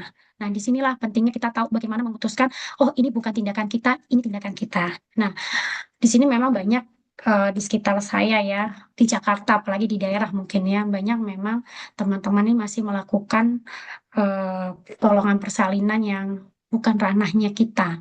Dalam arti patologi masih ditolong oleh bidan. Nah, itu sudah melanggar dari aturan ya standar kompetensi kita. Nah, ini saya harapkan di sini teman-teman juga bagaimana yang memang harus kita tolong dan tidak harus kita tolong. Jadi Mbak Sinta tadi itu yang saya kembalikan lagi ke klinik saya. Jadi kalau memang bukan ranah saya langsung ke dokter yang ada di klinik. Tapi asuhannya tetap bidan yang pegang. Sampai sebenarnya pendekatannya pun, pendampingannya pun tetap bidan. Seperti itu Mbak Sinta. Karena memang kalau untuk asuhan pun bidan masih memang ranahnya gitu ya Bu. Masih Mbak Sinta. Sebenarnya di rumah sakit pun ini ada beberapa informasi ya. Pasien di rumah sakit pun sebenarnya kepingin loh dipegang oleh bidan. Tapi saya nggak tahu SOP di rumah sakit itu seperti apa sehingga memang harus ditangani oleh dokter semuanya. Dan sebenarnya dari zaman sekarang nih harusnya memang pasien itu sudah pinter sih Mbak. Kan sekarang media sosial Iya, sudah betul. bagus. Apalagi sekarang lagi gencar-gencarnya si artis siapa itu, ya itu menaikkan profesi bidan. Siapa sih Mbak yang lahir di bidan? Nikita Willy. Kimberly, bukan Oh, Kimberly. Kimberly. Nah, kalau Nikita Willy kan dia di luar negeri ya Mbak sama midwife. Tapi Iya, kalau betul. Kimberly kan sempat diinikan sama netizen Iya, bahwa karena kayaknya melahirkan di bidan kok kayak nggak iya, punya uang ya lahir di bidan. iya. Padahal hello, lahir di bidan tuh justru lebih nyaman, lebih safety, secara psikologis, secara semuanya. Dan menurut saya artis yang cerdas akan mencari seperti itu. Nggak hanya artis sih, pasien pun yang sekarang ini Gen Z itu sudah pinter. Dia mencari informasi mana untuk yang terbaik untuk kesehatan reproduksi dan untuk dirinya sendiri. Untuk apa ya, untuk ditangani ya, kehamilannya, persalinannya. Dan mungkin teman-teman di sini yang bersekolah untuk profesi ya lebih inovatif lah ya bagaimana memberikan edukasi. Saya kalau dengan pasien itu seperti kelas Bu. Jadi nggak hanya dengan pasien. Jadi pasien ini saya anggap mahasiswa saya. Jadi saya di situ di meja saya itu ada peraga, ada panggul, ada contoh untuk porsio. Jadi pasien tuh biar tahu. Kemudian biasanya saya juga ada laptop untuk memberikan bagaimana sih kehamilan secara fisiologis dan persalinan yang nyaman. Jadi pasien tuh akhirnya terupdate ini di TM1 ya Mbak. Jadi di kontak pertama itu bagaimana pasien tuh supaya jatuh cinta sama kita. Karena pasien ini akan meraba-raba. Ke bidan ini dulu, Iya, ke klinik ini betul. dulu, oh ini ada dokternya. Oh dokternya nggak komunikatif Oke. nih, tapi bidannya yang komunikatif. Bagaimana kita memberikan edukasi yang tidak hanya berbicara, tapi kita memberikan, oh ini loh ada evidence base-nya. Ini penelitiannya loh Mbak. Oh ini berdasarkan WHO. Oh ini berdasarkan NVPA, seperti itu. Jadi memang ibu-ibu ini harus benar-benar, kenapa kita harus sekolah profesi supaya critical thinking kita itu apa namanya bisa ber, berjalan lah untuk praktek kita seperti itu. Jadi mungkin ibu-ibu nanti dalam pelayanannya seperti itu, seperti dosen, seperti Bu Sinta dan Bu lain-lainnya memberikan materi kepada ibu-ibu. Jadi tidak hanya periksa pasien, setelah itu memberi vitamin pulang. Seperti itu Mbak Sinta. Jadi memang mengikuti zaman ya, supaya bidan ini lebih maju lagi. Kadang ada juga yang Bu Dini yang pasien tuh ngetes gitu ya, Bu bidannya Oh tahu nggak iya, nih dia pura-pura loh, nanya gitu. pasien saya itu banyak dokter umum, ada dokter patologi klinik, ada yang bidan juga, ada yang mahasiswa saya. Jadi saya kan nggak hafal ya, kalau mahasiswa itu kan banyak, sekarang aja ada 200 sekian. Saya nggak hafal, tiba-tiba datang, Ibu, saya dulu mahasiswa Ibu di sini, saya mau periksa hamil, ya Allah kamu bidan. Ya memang walaupun dia bidan perlu loh edukasi, karena kadang dia mungkin tidak sekolah lagi atau apa, tidak terupdate ilmu baru, jadi perlu kita informasikan seperti itu. Bahkan dokter tuh ada yang nggak bilang, jadi dia bilang hanya mahasiswa. Pas kita melakukan tindakan kok dia ada intervensi dikit ya, saya langsung bilang, Mbaknya nakes apa namet ya? Hihi, dia baru baru bicara. Saya dokter Budini, saya lagi ngambil PPDS, patologi. Seperti itu loh. Ya, jadi kita memang ya alhamdulillah mungkin dengan saya sekolah lagi, mungkin tadi Mbak Sinta bilang, kok sekolah semangat sekolah ya, karena saya ingin tahunya lebih banyak Mbak Sinta. Jadi yang tadi saya cerita saya nggak suka bidan ya Mbak Sinta. Saya sekarang cinta banget sampai saya di kolegium ini saya mengabdi ya sama kolegium ini untuk memberi suara lah untuk menyusun standar kompetensi dan standar profesi dari profesi kita ini. Seperti itu sih Mbak Sinta. Baik, terima kasih banyak Bu Dini, sangat penjelasannya sangat luar biasa dan juga inspiratif ya berdasarkan pengalaman langsung ya yang memang Bu Dini ceritakan tadi. Baik, mungkin ibu-ibu semua ada lagi yang Ibu, mau saya ingin bertanya. Oke, Boleh kita buka Ibu, sesi monggo kedua ya ibu-ibu ya. untuk pertanyaan. Boleh Bu Rika Ibu, yang raise hand boleh em, buka mic-nya Bu Rika, silahkan nama dan program studinya ya Bu Rika. Assalamualaikum warahmatullahi wabarakatuh, Ibu. Waalaikumsalam Waalaikumsalam. Ibu Rika, salam kenal. Salam kenal, Ibu. Izin saya dari mahasiswa S1 Kebidanan semester 2, Ibu, non-reguler. Ya, monggo silakan Ibu Rika. Ibu, saya mau bertanya, kebetulan kan saya punya TPMB murni. Saya pengen sekali, antusias sekali mendengar cerita Ibu, apalagi sampai punya klinik besar. Mudah-mudahan saya bisa seperti Ibu. Amin. Ibu ini kliniknya Ibu Ani, saya meneruskan. Iya. Iya. Pertanyaan saya begini, Ibu, apa langkah konkret yang bisa dilakukan bidan untuk memimpin tim dalam meningkatkan pelayanan antenatal care di TPMB saya? Terus bagaimana biar pasien saya ramai gitu, Bu? Oke. Terima kasih banyak, Ibu. Sama-sama Ibu Jawaban Rika. sebelumnya. Izin. Ya, Bu Rika Ibu. dari mana? Saya Asalnya dari mana? Cicurug, Ibu. Cicurug, Ciju- Sukabumi. Sukabumi, wah jauh ya. Ini mahasiswa dari Mitra Ria banyak sekali Bu Sinta. Dari luar Jakarta ya Bu Sinta ya. Iya, Ya, betul. mudah-mudahan ilmunya juga bisa sampai ke Bu Rikanya. Jadi seperti ini Bu Rika, bagaimana kita memanage untuk langkah-langkah supaya klinik kita, sebenarnya pada intinya bagaimana pasien kita supaya banyak. Seperti itu kan Bu Rika?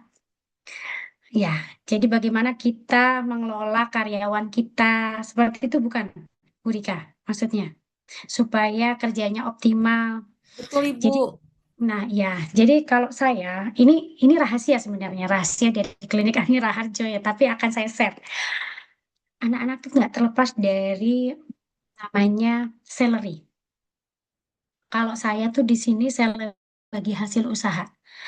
Jadi bagaimana, ini kuncinya, dari saya belajar manajemen, kalau saya memberikan gaji yang tetap, fix setiap bulan, otomatis deh, itu udah bukan rahasia lagi. Mereka akan bekerjanya itu naik turun. Tapi kalau kita bagi hasil usaha. Jadi kalau saya tuh, kalau misalnya nih contoh, bidan Nina atau bidan Santi itu kan dia senior. Dia mungkin dapat dari 2% dari total bruto ya, bruto, nggak neto, dari penghasilan dari klinik Andi Raharjo. Kemudian ditambah lagi per pasiennya itu mungkin dia satu pasien partus, dia 100.000, oh bahkan lebih, 200.000. Nah, dari sini mereka akan menghitung pendapatan mereka di tengah bulan nih, kadang ini udah mau akhir bulan di tanggal 20. Mereka sudah tahu nih salary mereka berapa yang mereka dapat. Jadi tidak fix Mbak Rika, Bu Rika. Jadi mereka itu kalau misalnya kita ngambil, kalau saya sih ada rumusnya ya, saya ngambil dari kartus berapa rupiah. Nah mereka akan otomatis dengan diri mereka, gua kurang di mana ya, nih kok pasien kunjungan kok berkurang ya, pasiennya Budini ya. Dia akan, nggak perlu saya briefing, dia sudah ngitung gajinya dia nih, kok berkurang ya, seperti itu. Nah, dengan salary-nya dia berkurang, otomatis kan itu dari kunjungan, jumlah kunjungan berkurang. Begitupun dengan Partus, kok uang saya dari Partus kok dikit ya, berarti kunjungan Partus berkurang. Nah, dia akan mengevaluasi diri mereka, apa yang kurang. Nah, itu mereka di luar saya ya, mereka tuh kadang punya tim. Di sini ada tim spa bayi, ada tim laktasi, ada tim yoga, maupun tim untuk di persalinan atau di pelayanan AIC. Mereka akan rapat sendiri sebelum saya. Nanti kalau sudah itu baru saya turun. Saya turun tuh saya memantau dulu karena saya nggak mau terlalu intervensi. Karena anak-anak ini kayaknya anak-anak Genji itu nggak mau terlalu banyak diatur. Seperti itu. Tapi saya membuka apa ya, pikiran mereka bahwa pelayanan mereka kurang loh, pelayanan mereka meningkat loh, dengan memberi contoh sih dari saya. Jadi mungkin kalau saya bagaimana narik pasien, saya beri contoh ke mereka, bagaimana apa ya, saya kan membuka komunikasi ya 24 jam sama pasien itu lewat WA. Mau jam 2, jam 3 tuh pasien mau manapun saya angkat, Bu Rika. Ini salah satu memang pelayanan bidan kurang. Kadang bidan nggak mau ngangkat telepon. Saya lagi rapat kolegium. Ini pasien, saya utamakan pasien. Saya keluar, saya minta izin, saya angkat, ada apa Ibu? Karena ini penanganan pertama sih Bu Rika. Bagaimana pasien itu akan convert ya, nyaman dan percaya, trust sama kita. Kita membuka komunikasi. Saya itu 24 jam, mau jam 2, jam 3 ditelepon suami pasien di WA. Kadang saya juga malam juga lagi ngerjain apa, belum tidur ya saya jawab. Sekata-kata gini, Assalamualaikum, Waalaikumsalam. Ada apa saya yang bisa saya bantu? Itu pasien sudah senang, Bu Rika. Dan itu saya memberi contoh kepada karyawan saya. Kalau anak Genji, astagfirullahaladzim Bu Rika, nggak mau, walaupun itu yang megang admin, sampai saya tahu, sampai Bu Dini, saya kok WA admin nggak dibalas ya. Sampai saya di grup itu saya bilang, hello, ada yang WA admin kah? Oh ya Bu, karena anak-anak Genji itu nggak ada mau apa ya, mau untuk majunya itu harus kita push terus. Nah, anak-anak sekarang pushnya itu dengan fulus seperti itu, dengan gift. Nah, baru mereka maju ya. Kalau kata suami saya, nggak hanya anak-anak kamu juga, kalau dikasih uang langsung maju. Seperti itu sih Bu. Pada prinsipnya nggak bisa kita cuma ngasih tahu, kamu harus begini-gini ya, kamu adabnya harus gini. Nggak bisa kalau kita nggak ngasih contoh dulu. Kayak menarik pasien tuh berat. Anak-anak walaupun kadang pinter nolong, pinter hacking, tapi kalau untuk merayu pasien Bu, anak-anak tuh masih kurang. Komunikasi sih terutama. Komunikasi ini penting. Jadi pasien datang sudah ketemu dokter nih. Kalau di tempat saya kan ketemu dokter dulu USG, baru ke ruangan saya. Dokter itu kan komunikasinya kaku ya, beda dengan kita, bidan. Kalau bidan kan kalau di tempat ruang praktek saya mungkin nanti Ibu bisa niru ya. Kalau mudah-mudahan ada waktu ya Mbak Sinta, beberapa Ibu mungkin bisa visit ke sini. Ruang periksa saya itu kayak ruang tamu. Saya sediakan sofa. Jadi saya ada touch ya dengan pasien. Jadi nggak hanya meja. Kalau saya lihat sih beberapa TPM itu saya lihat meja ini pasien ini. Jadi kayak ada jarak antara bidan dan pasien. Ini loh yang membuat pasien kadang nggak nyaman ya. Kadang terlalu terintimidasi. Saya kan pernah jadi pasien ya, bukan jadi bidan ya. Jadi ngerasa, oh ternyata aku kalau nyaman dengan bidan tuh duduk di sebelahnya bidan. Dipeluk, disentuh, ditouch. Kenapa sayang? Apa keluhannya? Itu itu salah satu marketing, Bu, menurut saya. Nah, anak-anak sekarang ini sulit. Jadi harus melihat kita dulu Bu Rika, bagaimana kita memberikan contoh, asuhan antenatal seperti itu kepada pasien, akhirnya mereka meniru. Kalau kita hanya memberitahu, no. Sampai sekarang pun karyawan saya masih bebel kok Bu. Jadi harus saya kasih tahu, selalu harus saya reminder. Seperti itu dia memberitahu kami, saya sampai sekarang pun saya masih membalas. Walaupun saya memberi gini, kadang ada pasien saya masih balas juga Bu. Dengan nanti ya Mbak, saya lagi ada kuliah. Dengan membalas seperti itu dia sudah senang, sudah tenang. Oh iya Bu Bidan, nanti saya hubungin. Seperti itu. Itu sih Bu Rika. Baik, Ibu. Terima kasih banyak, Bu, pengalamannya. Sama-sama Bu Rika. Kalau saya langsung kasih contoh ya Bu Rika, kalau nanti cuma ini kalau nggak langsung contoh mungkin nggak akan bisa paham seperti itu Iya, Bu Rika. Ibu. Terima kasih, Bu. Sama-sama Bu Rika, dengan senang Ya, hati. terima kasih banyak Bu Dini, Bu Rika. Sudah cukup sangat jelas ya Bu Rika ya tadi ya penjelasan dari Bu Dini dan jawabannya juga ya. Iya, Ibu, sangat jelas. Terima kasih, Baik. Bu.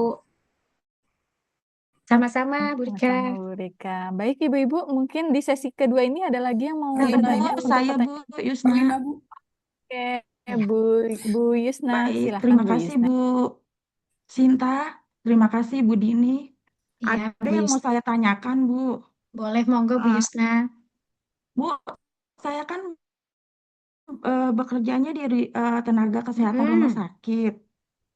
Nah, saya menarik sekali pembahasan Ibu mengenai manajemen pelayanan kebidanan, Bu. Mm-mm. Yang saya tanyakan, mengapa aspek kredensial tenaga kesehatan tidak dibahas, Bu, dalam kebijakan keselamatan pasien, padahal eh, pembahasan kredensial itu kan penting, Bu, untuk mempengaruhi terhadap pasien safety, karena kita kan punya kewenangan terbatas dan punya kompetensi. Mohon penjelasannya, Bu. Terima kasih. Ya, mungkin di sini Bu Yusna terima kasih untuk kredensial safety patient. Mungkin kan lebih banyak kan ininya materinya. Jadi memang mungkin nanti kalau saya diundang lagi, mungkin ada lagi karena memang cukup banyak. Jadi saya waktunya ini hanya poin-poin aja karena memang di sini kan banyak kan mungkin TPMB ya Bu Sinta ya, karena kalau yang RSUD dan yang rumah sakit itu memang sudah ada, mereka sudah ada pelatihannya pun sudah diberikan untuk patient safety ya. Tapi kalau untuk TPMB kan akan ada sih Bu Yusna, cuma kan kita belum. Nanti takutnya ibu-ibu ini kaget Bu Yusna, karena untuk perizinan aja nggak usah limbah aja mereka udah takut nih, limbah harus ada punya freezer.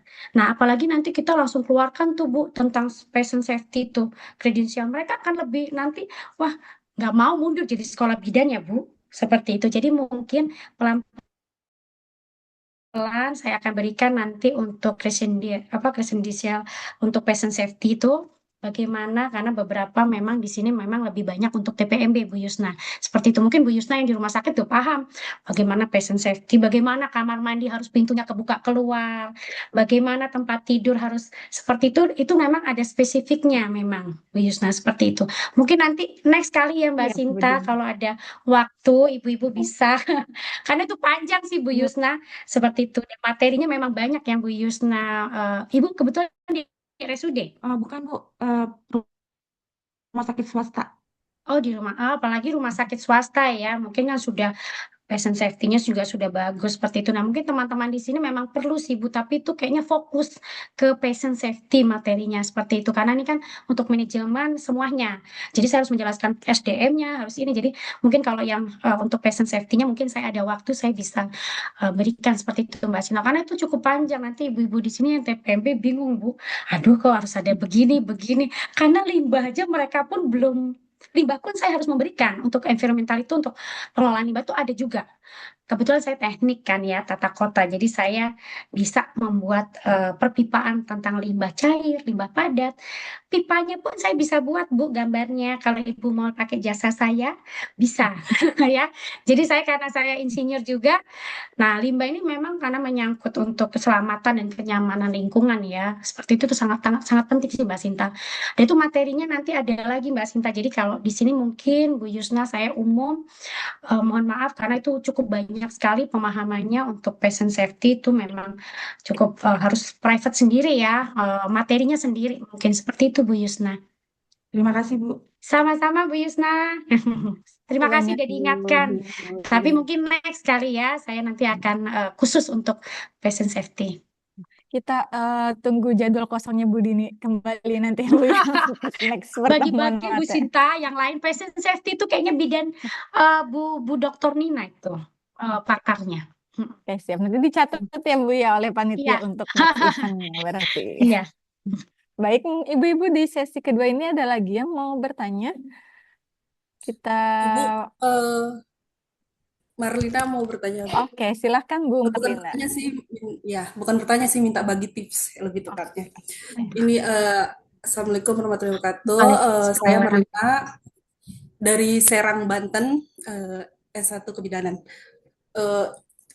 Kebenaran kan saya itu kerjanya di RS dan saya itu sebagai kepala unit, sebagai pemimpin di ruang IBS kayak gitu.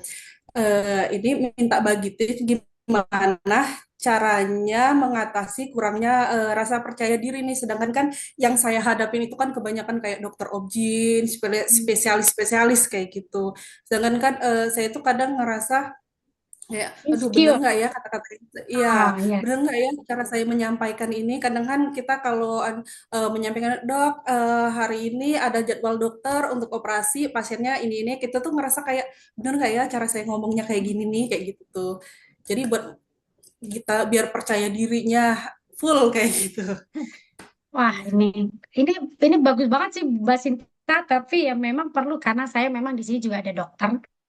Di sini ada yang dokter yang sepuh, ada yang muda juga Mbak Marlina ya, Bu Marlina. Salam kenal ya Bu Marlina. Ya, yang sepuhnya ya gitu. Iya, memang itulah dari kita belajar memang komunikasi sih, public speaking juga. Jadi bagaimana kita, tapi kalau saya yakin ya Bu Marlina kan udah sekolah nih profesi ya. Sekarang profesi ya? Sarjana. Sarjana apa profesi? Sarjana, tapi nanti lanjutin profesi ya, seperti itu. Nah, pasti kan ibu-ibu teman-teman dosen ini memberikan ilmu baru, penelitian baru. Nah, kita untuk percaya diri itu kita memang harus banyak tahu lah, belajar banyak. Dokter di sini pun belum tahu, masih gini, belum kita sudah tahu mereka kadang sudah tahu apa kita tahu mereka nggak tahu, mereka tahu kita nggak tahu. Jadi memang kita sharing.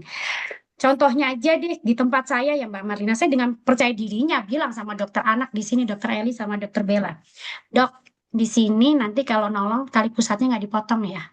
Di sini delay cord clamping 24 hours. Ini penelitian Ibu Ani dari 2012. Bu Ani melakukan pertama kali di Indonesia adalah Ibu Ani. Saya bilang, Mbak Dini epidemiasnya apa? Nih, ini ceritanya. Kenapa hari-hari itu nggak dipotong? Ini nih. Nah, seperti itulah dia tuh jadi, wah keren ya, bidannya ternyata melakukan penelitian seperti ini. Dok, manfaatnya itu kenapa sih hari-hari atau plasenta ini nggak dipotong dok? Satu, hemoglobin darah bayinya akan lebih tinggi sehingga suplai oksigen ke bayinya lebih banyak. Benar nggak dok? Banyak kan pasien dokter yang kekurangan HB harus diresepin vitamin. Iya, kata dia seperti itu. Jadi memang kita harus banyak ini sih Mbak, selain komunikasi ya sharing sama beliau. Misalnya saya kalau misalnya lagi senggang, saya ketemu dokter yang sepuh tuh dokter Budi Santoso, kebetulan beliau di RSPAD, dok. Di RSPAD banyak kasus apa nih dok? Tuh kan. Oh iya ya, nanti saya cari tahu tuh tentang masalah ini mungkin di penelitian apa, penelitian dari teman-teman. Lalu kalau nggak ada, mungkin saya nanya ke teman-teman, waktu itu ada nggak sih penelitian tentang ini. Nah nanti kemudian saya ketemu lagi nih Mbak, Mbak Marina ketemu lagi dengan Dokter Budi, dok, penelitiannya kayak gini-gini tahu dok. Misalnya kayak contohnya aja VBAC. Kenapa sih dok di rumah sakit nih kalau habis sesar harus disesar lagi? Sedangkan evidence-nya tuh enggak gini loh. Kesehatan reproduksi loh dok. Saya bilang, lah dokter laki-laki ya, saya perempuan. Bagaimana saya supaya kesehatan reproduksi perempuan, eh, ya maksudnya kayak saya ya, tidak seperti ini dok. Kenapa sih harus disesar lagi? Bahkan sampai ada loh pasien saya tuh sesar sampai 5 kali. Ya Alhamdulillah, Masya Allah, qadar Allah, lah anak keenam bisa lama di sini. Itu mujizat, bukan hanya mujizat dok. Kita mau belajar. Oh ini ada penelitiannya ya. Kadang dokter pasti jawabannya, ya kan SOP-nya. Mbak Dini, di rumah sakit seperti itu. Apalagi mungkin rumah sakit tipe A, rujukan. Ya udah terima rujukannya seperti itu. Emang nggak bisa ya dok? Ya selayaknya teman aja lah Mbak Marlina. Jadi kita memang belum tentu yang mereka tahu itu yang kita tahu mereka tahu. Atau mereka pun kadang nggak tahu juga. Oh gitu ya. Oh seperti itu ya Bu Dini ya. Iya. Karena penelitian terbaru seperti ini loh dok. Ini. Jadi kita memang harus sharing sih Mbak Marina. Apalagi kalau misalnya untuk eh, menyampaikan hasil dari pemeriksaan ke dokter sih. Biasa aja sih kalau saya sih selayaknya satu profesi aja. Karena kita sebenarnya sama. Cuma beda level aja untuk pekerjaannya. Tapi saya anggap ya mereka ya apa yang mereka orang kemarin saya juga terus terang saya di sini ngebimbing PPDS juga. PPDS untuk hacking itu kan Dokter Budi kan memang ada yang belajar ke sini kan untuk KPM. Jadi belum tentu dia bisa juga hacking kemarin. Nah, dokter spesialis kandungan loh. Untuk hacking tuh jagoan bidan. Saya akuin, saya bukannya apa ya. Sampai saya cuma segini. Jadi saya jadi percaya diri, saya nambah ya. Ini ya dok, walaupun dia agak gengsi tuh belajar sama kita, tapi pada akhirnya mereka, iya ya, kita sharing, kita buka lah misalnya anatomi, kita diskusi lah Mbak Marina, kita belajar juga sih sebenarnya sebelum ketemu mereka kita banyak-banyak baca dulu, biar kita nggak menohok lah kalah gitu ya. Jadi kita ketemu udah bawa nih alat peraga dok, kalau jahit tuh begini gini gini. Ya walaupun mereka mau ngerti anatomi, ketika pas sudah ininya mereka belum tentu bisa aplikasinya seperti itu Mbak Marina. Anggap aja mereka sama dengan kita. Belum tentu mereka sudah SPOG, mereka paham seperti itu. Ataupun dokter, kita profesi itu sama, Bu, ibu-ibu sama dokter umum tuh sama. Karena kita beda job desk aja ya, kita di persalinan, mereka untuk mengobati orang sakit. Tapi untuk sarjananya sama, jangan berpikir bahwa bidan ini di bawah dokter loh, tidak loh. Kita itu sama loh sama dokter umum, levelnya aja kalau untuk profesi sama, level 7, untuk D3 level 5, seperti itu. Nah, kita harus ada percaya diri bahwa kita sekolah, maka kayak Bu Marlina ini kan sekolah lagi supaya lebih paham lagi, supaya bagaimana kita, oh ini bukan pasien dokter loh, ini pasien kita. Jangan jadi critical thinking kita itu berpikir kita lebih tajam itu lebih ini ya untuk memutuskan diagnosa pasien karena memang saya benar-benar ngambil profesi ini supaya saya tuh bisa memimpin klinik ini memilah ini bukan pasien dokter, ini pasien bidan. Jangan semuanya dirujuk ke dokter. Jangan semuanya ditolong juga sama bidan. Karena bidan tuh ada wewenangnya juga ketika ya walaupun kita belajar yang namanya sungsang atau apa gemeli zaman dulu sih zaman ibu saya sih nolong ya, tapi kan sudah ada standarnya sekarang bahwa itu adalah untuk wewenangnya dokter kandungan, tapi untuk asuhannya kita. Tapi Bu Marlina itulah kepercayaan diri itu dari kita banyak baca, sering berbicara, sharing aja Bu Marlina, anggaplah kalau saya sih di sini sama Dokter Budi sama Dokter Eri yang sudah sepuh, saya diskusi, dok kemarin di kolegium ada ini loh dok, ada seminar nggak tahu, nah seperti itu. Kadang mereka juga Mbak Dini vaksinasi yang ini sekarang begini, oh gitu ya dok, iya. Jadi memang kita membuka komunikasi. Kalau dokter kan sekarang nggak mau disebut nakes ya Bu, namet ya, dengan namet jadi ya dengan kita sharing ilmu apa yang kita dapat di pendidikan kita. Jadi kita benar-benar kuliah itu benar-benar apa yang kita dapat itu kita bisa sharing sama mereka. Dan mereka juga kadang butuh informasi juga dari kita. Contoh misalnya ya kebetulan waktu itu saya dapat anak magang dari Queensland, dari Australia. Jadi bidan-bidannya banyak kan bidan bule, magang di tempat saya. Nah, itu sebulan. Dokter Budi nanya, ini anak-anak Queensland ngapain ya praktek di tempat kita? Karena angka kelahiran di Australia itu sudah menurun, Dok. Sedangkan mereka untuk meningkatkan skill mereka, mereka ke negara berkembang. Contohnya Indonesia, India, Pakistan, Bangladesh, untuk bagaimana mereka mendampingi persalinan normal. Karena mereka di sana ya terus terang pro dengan persalinan normal di Australia. Oh gitu ya. Jadi ya alhamdulillah simbiosis mutualisme saya supaya bahasa Inggris saya lancar. Ya mau nggak mau saya harus belajar ngomong dengan mahasiswa Queensland ini. Seperti itu Mbak Marina. Kita sharing ilmu juga. Ya saya mikir kita sama-sama midwife kok, ilmu sama, penelitian dari ICM juga sama. Seperti itu. Ya kita akhirnya sharing. Saya nggak akan minder sama dosen Queensland juga. Oh gitu ya, begini di Indonesia ternyata seperti itu ya. Iya. Ya kita apa yang sebenarnya kita banyak belajar sih sama banyak penelitian ya Bu Marina, atau kita ingin tahu supaya kita maju apa sih ya, contohnya ibu saya sebenarnya role model saya adalah Bu Ani ya. Bu Ani tuh berani loh melakukan delay cord clamping pertama di Indonesia tuh ibu saya akuin tuh ibu saya, bukan bidan-bidan yang lain yang di TikTok itu semua niru. Pertama kali saya tahu sejarahnya, ibu saya 2012 itu ada sejarahnya.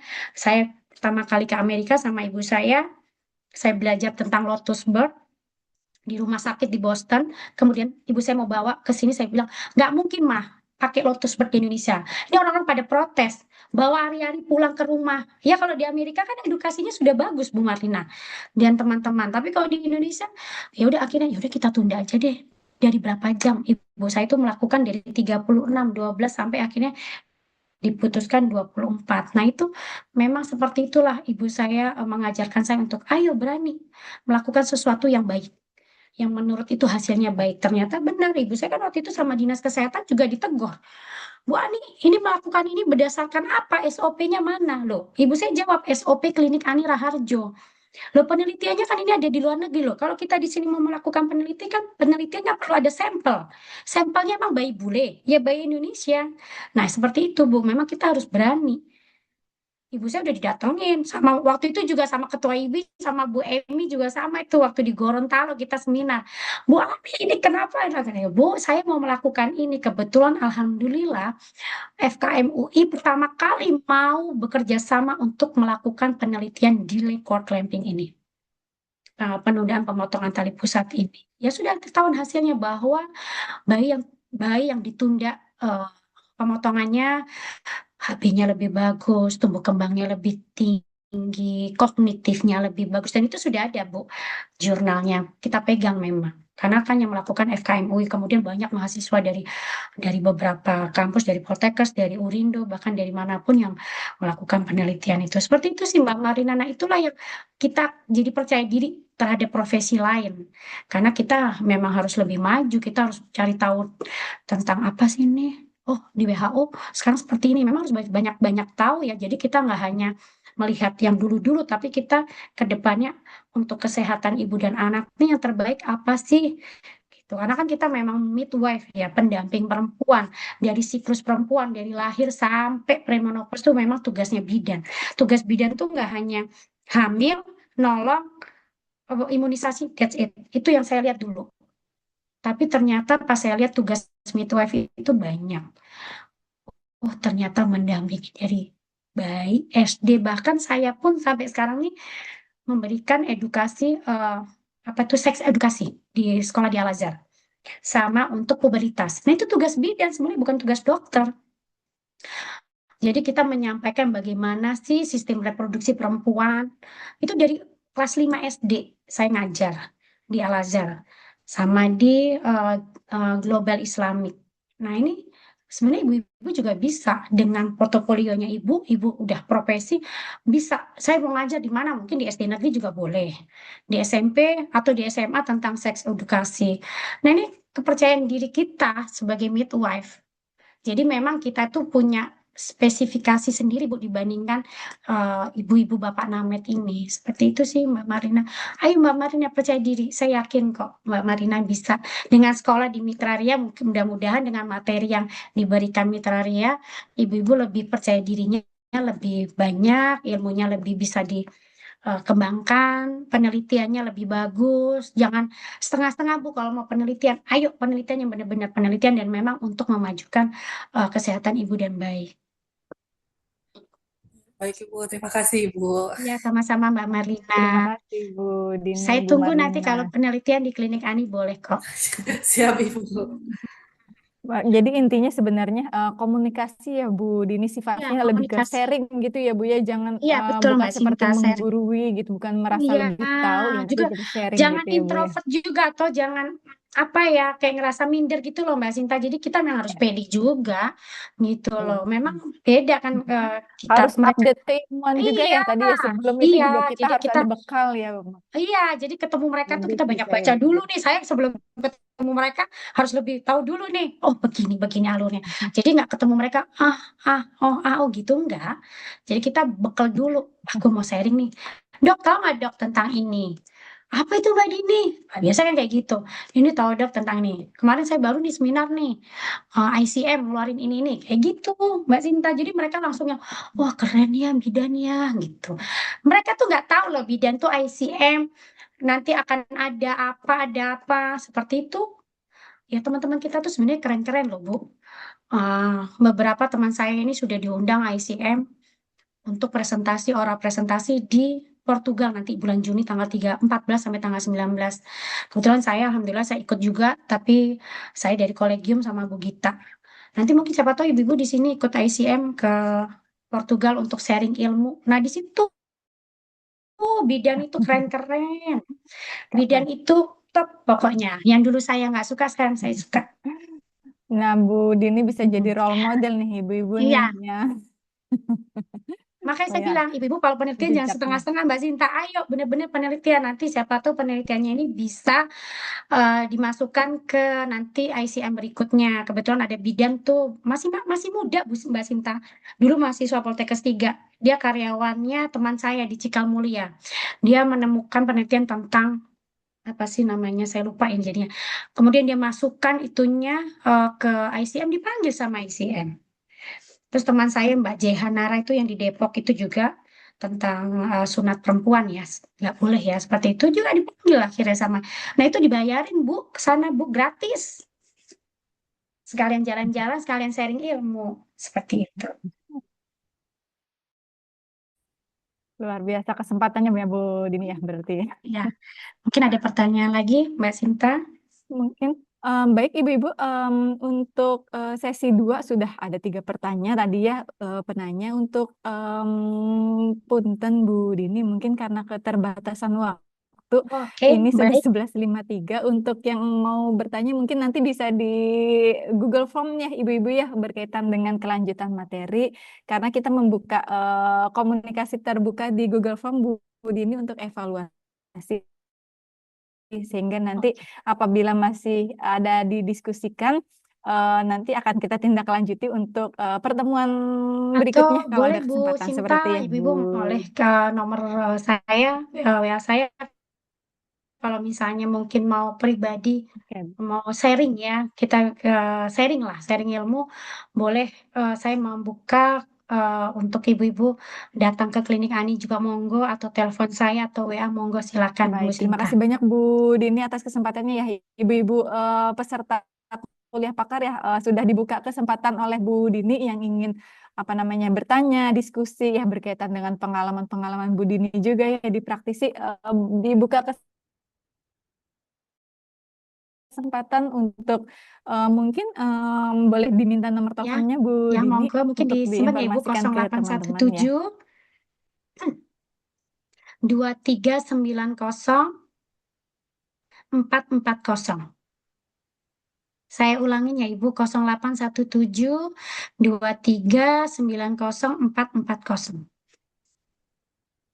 Ya, Ya, betul. baik. Terima kasih banyak Bu Dini atas kesempatannya yang diberikan ya. Mungkin bisa dimaksimalkan oleh seluruh peserta kuliah pakar pada hari ini. Ya, saya boleh berpantun Bu Sinta sebelum ditutup? Boleh Bu Dini, Saya dipersilahkan. tadi lupa mau pantun. Nanti tolong, Oke. tolong dijawab cantik ya. Oke. Jalan-jalan ke kota lama, Cantik.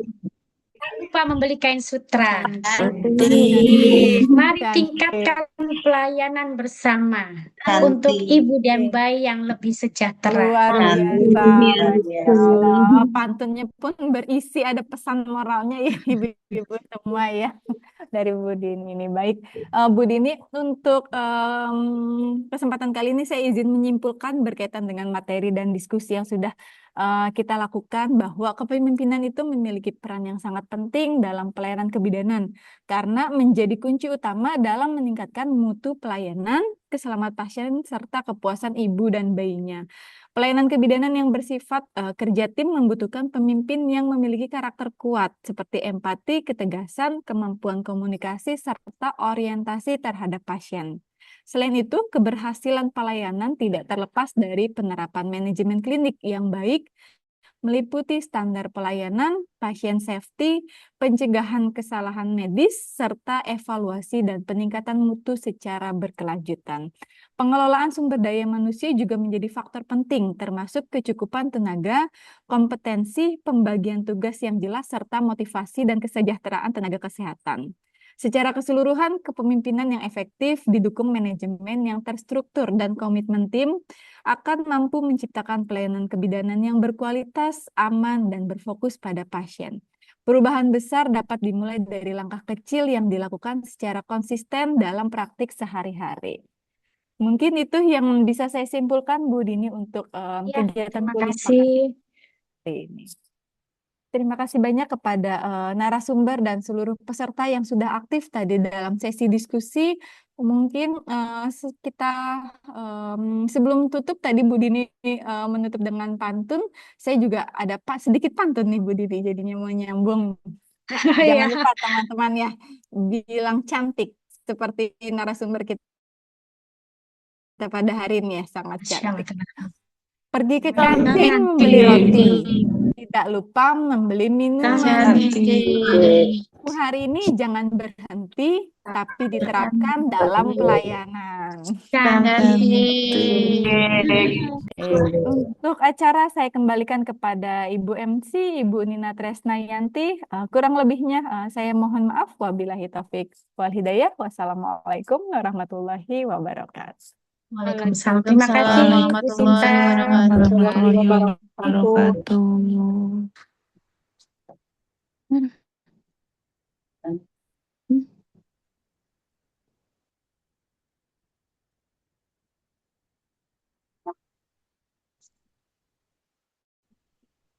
Baik, alhamdulillah sesi materi dan diskusi telah berjalan dengan lancar.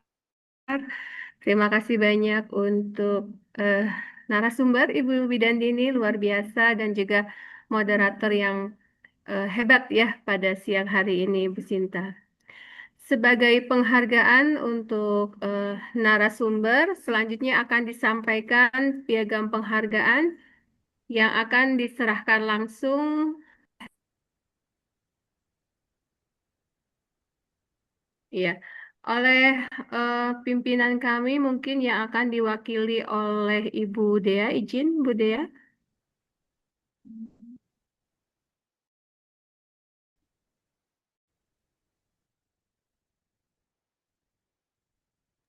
Baik, mungkin piagam penghargaan akan diserahkan oleh Ketua Pelaksana kepada Ibu Bidan Yulita Ningsi, SSI Kemkes, disilahkan. Baik, oke, baik. Terima kasih MC, Bu Dini, izin memberikan sertifikat. Sebelumnya, sangat mengucapkan terima kasih banyak, selalu ada untuk Mitra Ria ya Bu. Sekedar informasi, ini bukan pertama kali Bu Dini dengan Mitra Iya, Ria Ibu, ya Bu Dini ya. dari 2019 Ini sudah iya. kesekian kali. Betul, betul. Dan alhamdulillah kami juga dari Mitra Ria selalu diterima dengan hangat di Klinik Ani Raharjo oleh Bu Dini dalam rangka Iya. studi lapangan ya Bu Dini ya. Sedikit Ibu, ini ada bukti terima kasih kami kepada Ibu Dini yang sedianya di sela-sela kesibukan, waktu yang memang sangat sibuk, Ibu berkenan untuk berbagi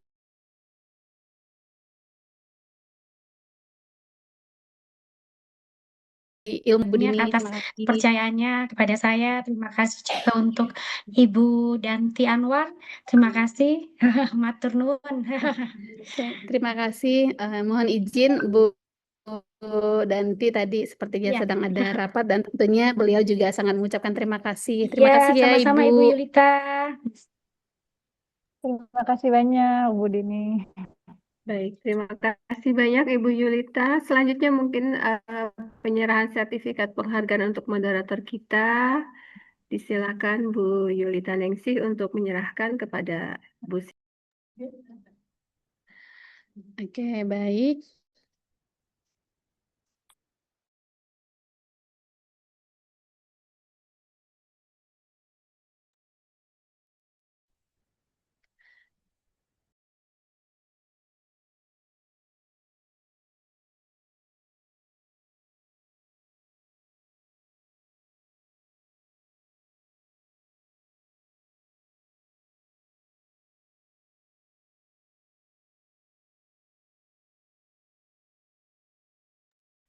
Baik, terima kasih banyak Bu Nina, Bu Sinta, terima kasih ya atas waktu pada hari ini yang membuat diskusinya hangat ya pada hari ini. Ini bukti terima kasih dari panitia untuk Bu Sinta selaku moderator. Diterima ya Bu. Terima kasih banyak Bu Yulita. Saya terima dengan bangga ya untuk sertifikat pada hari ini. Sekali lagi kepada teman-teman seluruh peserta dan panitia saya ucapkan terima kasih banyak. Terima kasih. Baik, terima kasih banyak Bu Yulita selaku Ketua Pelaksana dan juga Kaprodi dari Profesi Bidan yang telah menyerahkan sertifikat penghargaan. Alhamdulillah sesi materi dan diskusi telah berjalan dengan lancar. Selanjutnya kita akan lakukan sesi dokumentasi foto. Mohon teman-teman hadirin yang berada di Zoom untuk bisa mengaktifkan kameranya. Ya, kita ada 10 slide ya. Mulai dari slide pertama. Siap ya, pasang senyum terindahnya. 1, 2, 3. Slide kedua. Ya, slide ketiga. 1, 2, 3. Slide keempat, banyak sekali ya. Ya, yang belum buka kamera kami tunggu. 1, 2, 3. Slide kelima. Wah, slide kelima tutup kamera semua ini. Oke. Slide keenam tertutup juga. Slide ketujuh. Slide ke-8. Karena tertutup saya tidak minta untuk senyum ya. Oke, terima kasih teman-teman.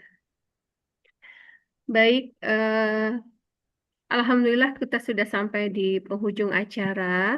Demikian acara kuliah pakar dengan tema penguatan kepemimpinan dalam manajemen pelayanan kebidanan. Semoga apa yang disampaikan oleh narasumber kita hari ini bisa menjadi bekal untuk teman-teman menjadi pemimpin di tempat kerjanya masing-masing dan juga sebagai pemimpin untuk diri sendiri. Baik, saya selaku MC mewakili segenap panitia mengucapkan terima kasih atas perhatiannya semua dan mohon maaf apabila ada kekurangan dan kesalahan. Izin saya tutup dengan pantun. Bilang kebanyakan sama dosen-dosen muda. Bunga mawar, bunga melati. Cantik. Harum semerbak aromanya. Cantik. Berakhir sudah kuliah pakar hari ini. Terima kasih untuk partisipasi semuanya. Luar biasa. Satu lagi ya. Ke pasar beli kain satin. Cantik. Beli juga buah kuini. Cantik. tumbuh jiwa menjadi pemimpin, bidan hebat berdedikasi tinggi, insya Allah ya. Baik, subhanaka Allahumma wa bihamdika asyhadu alla ilaha illa anta astaghfiruka wa atubu ilaik. Wabillahi taufiq wal hidayah. Wassalamualaikum warahmatullahi wabarakatuh. Waalaikumsalam warahmatullahi Terima kasih wabarakatuh. Bu Nina, Ibu semua izin. Terima kasih Bu Dini, terima kasih semua. Host, langsung end meeting aja, host.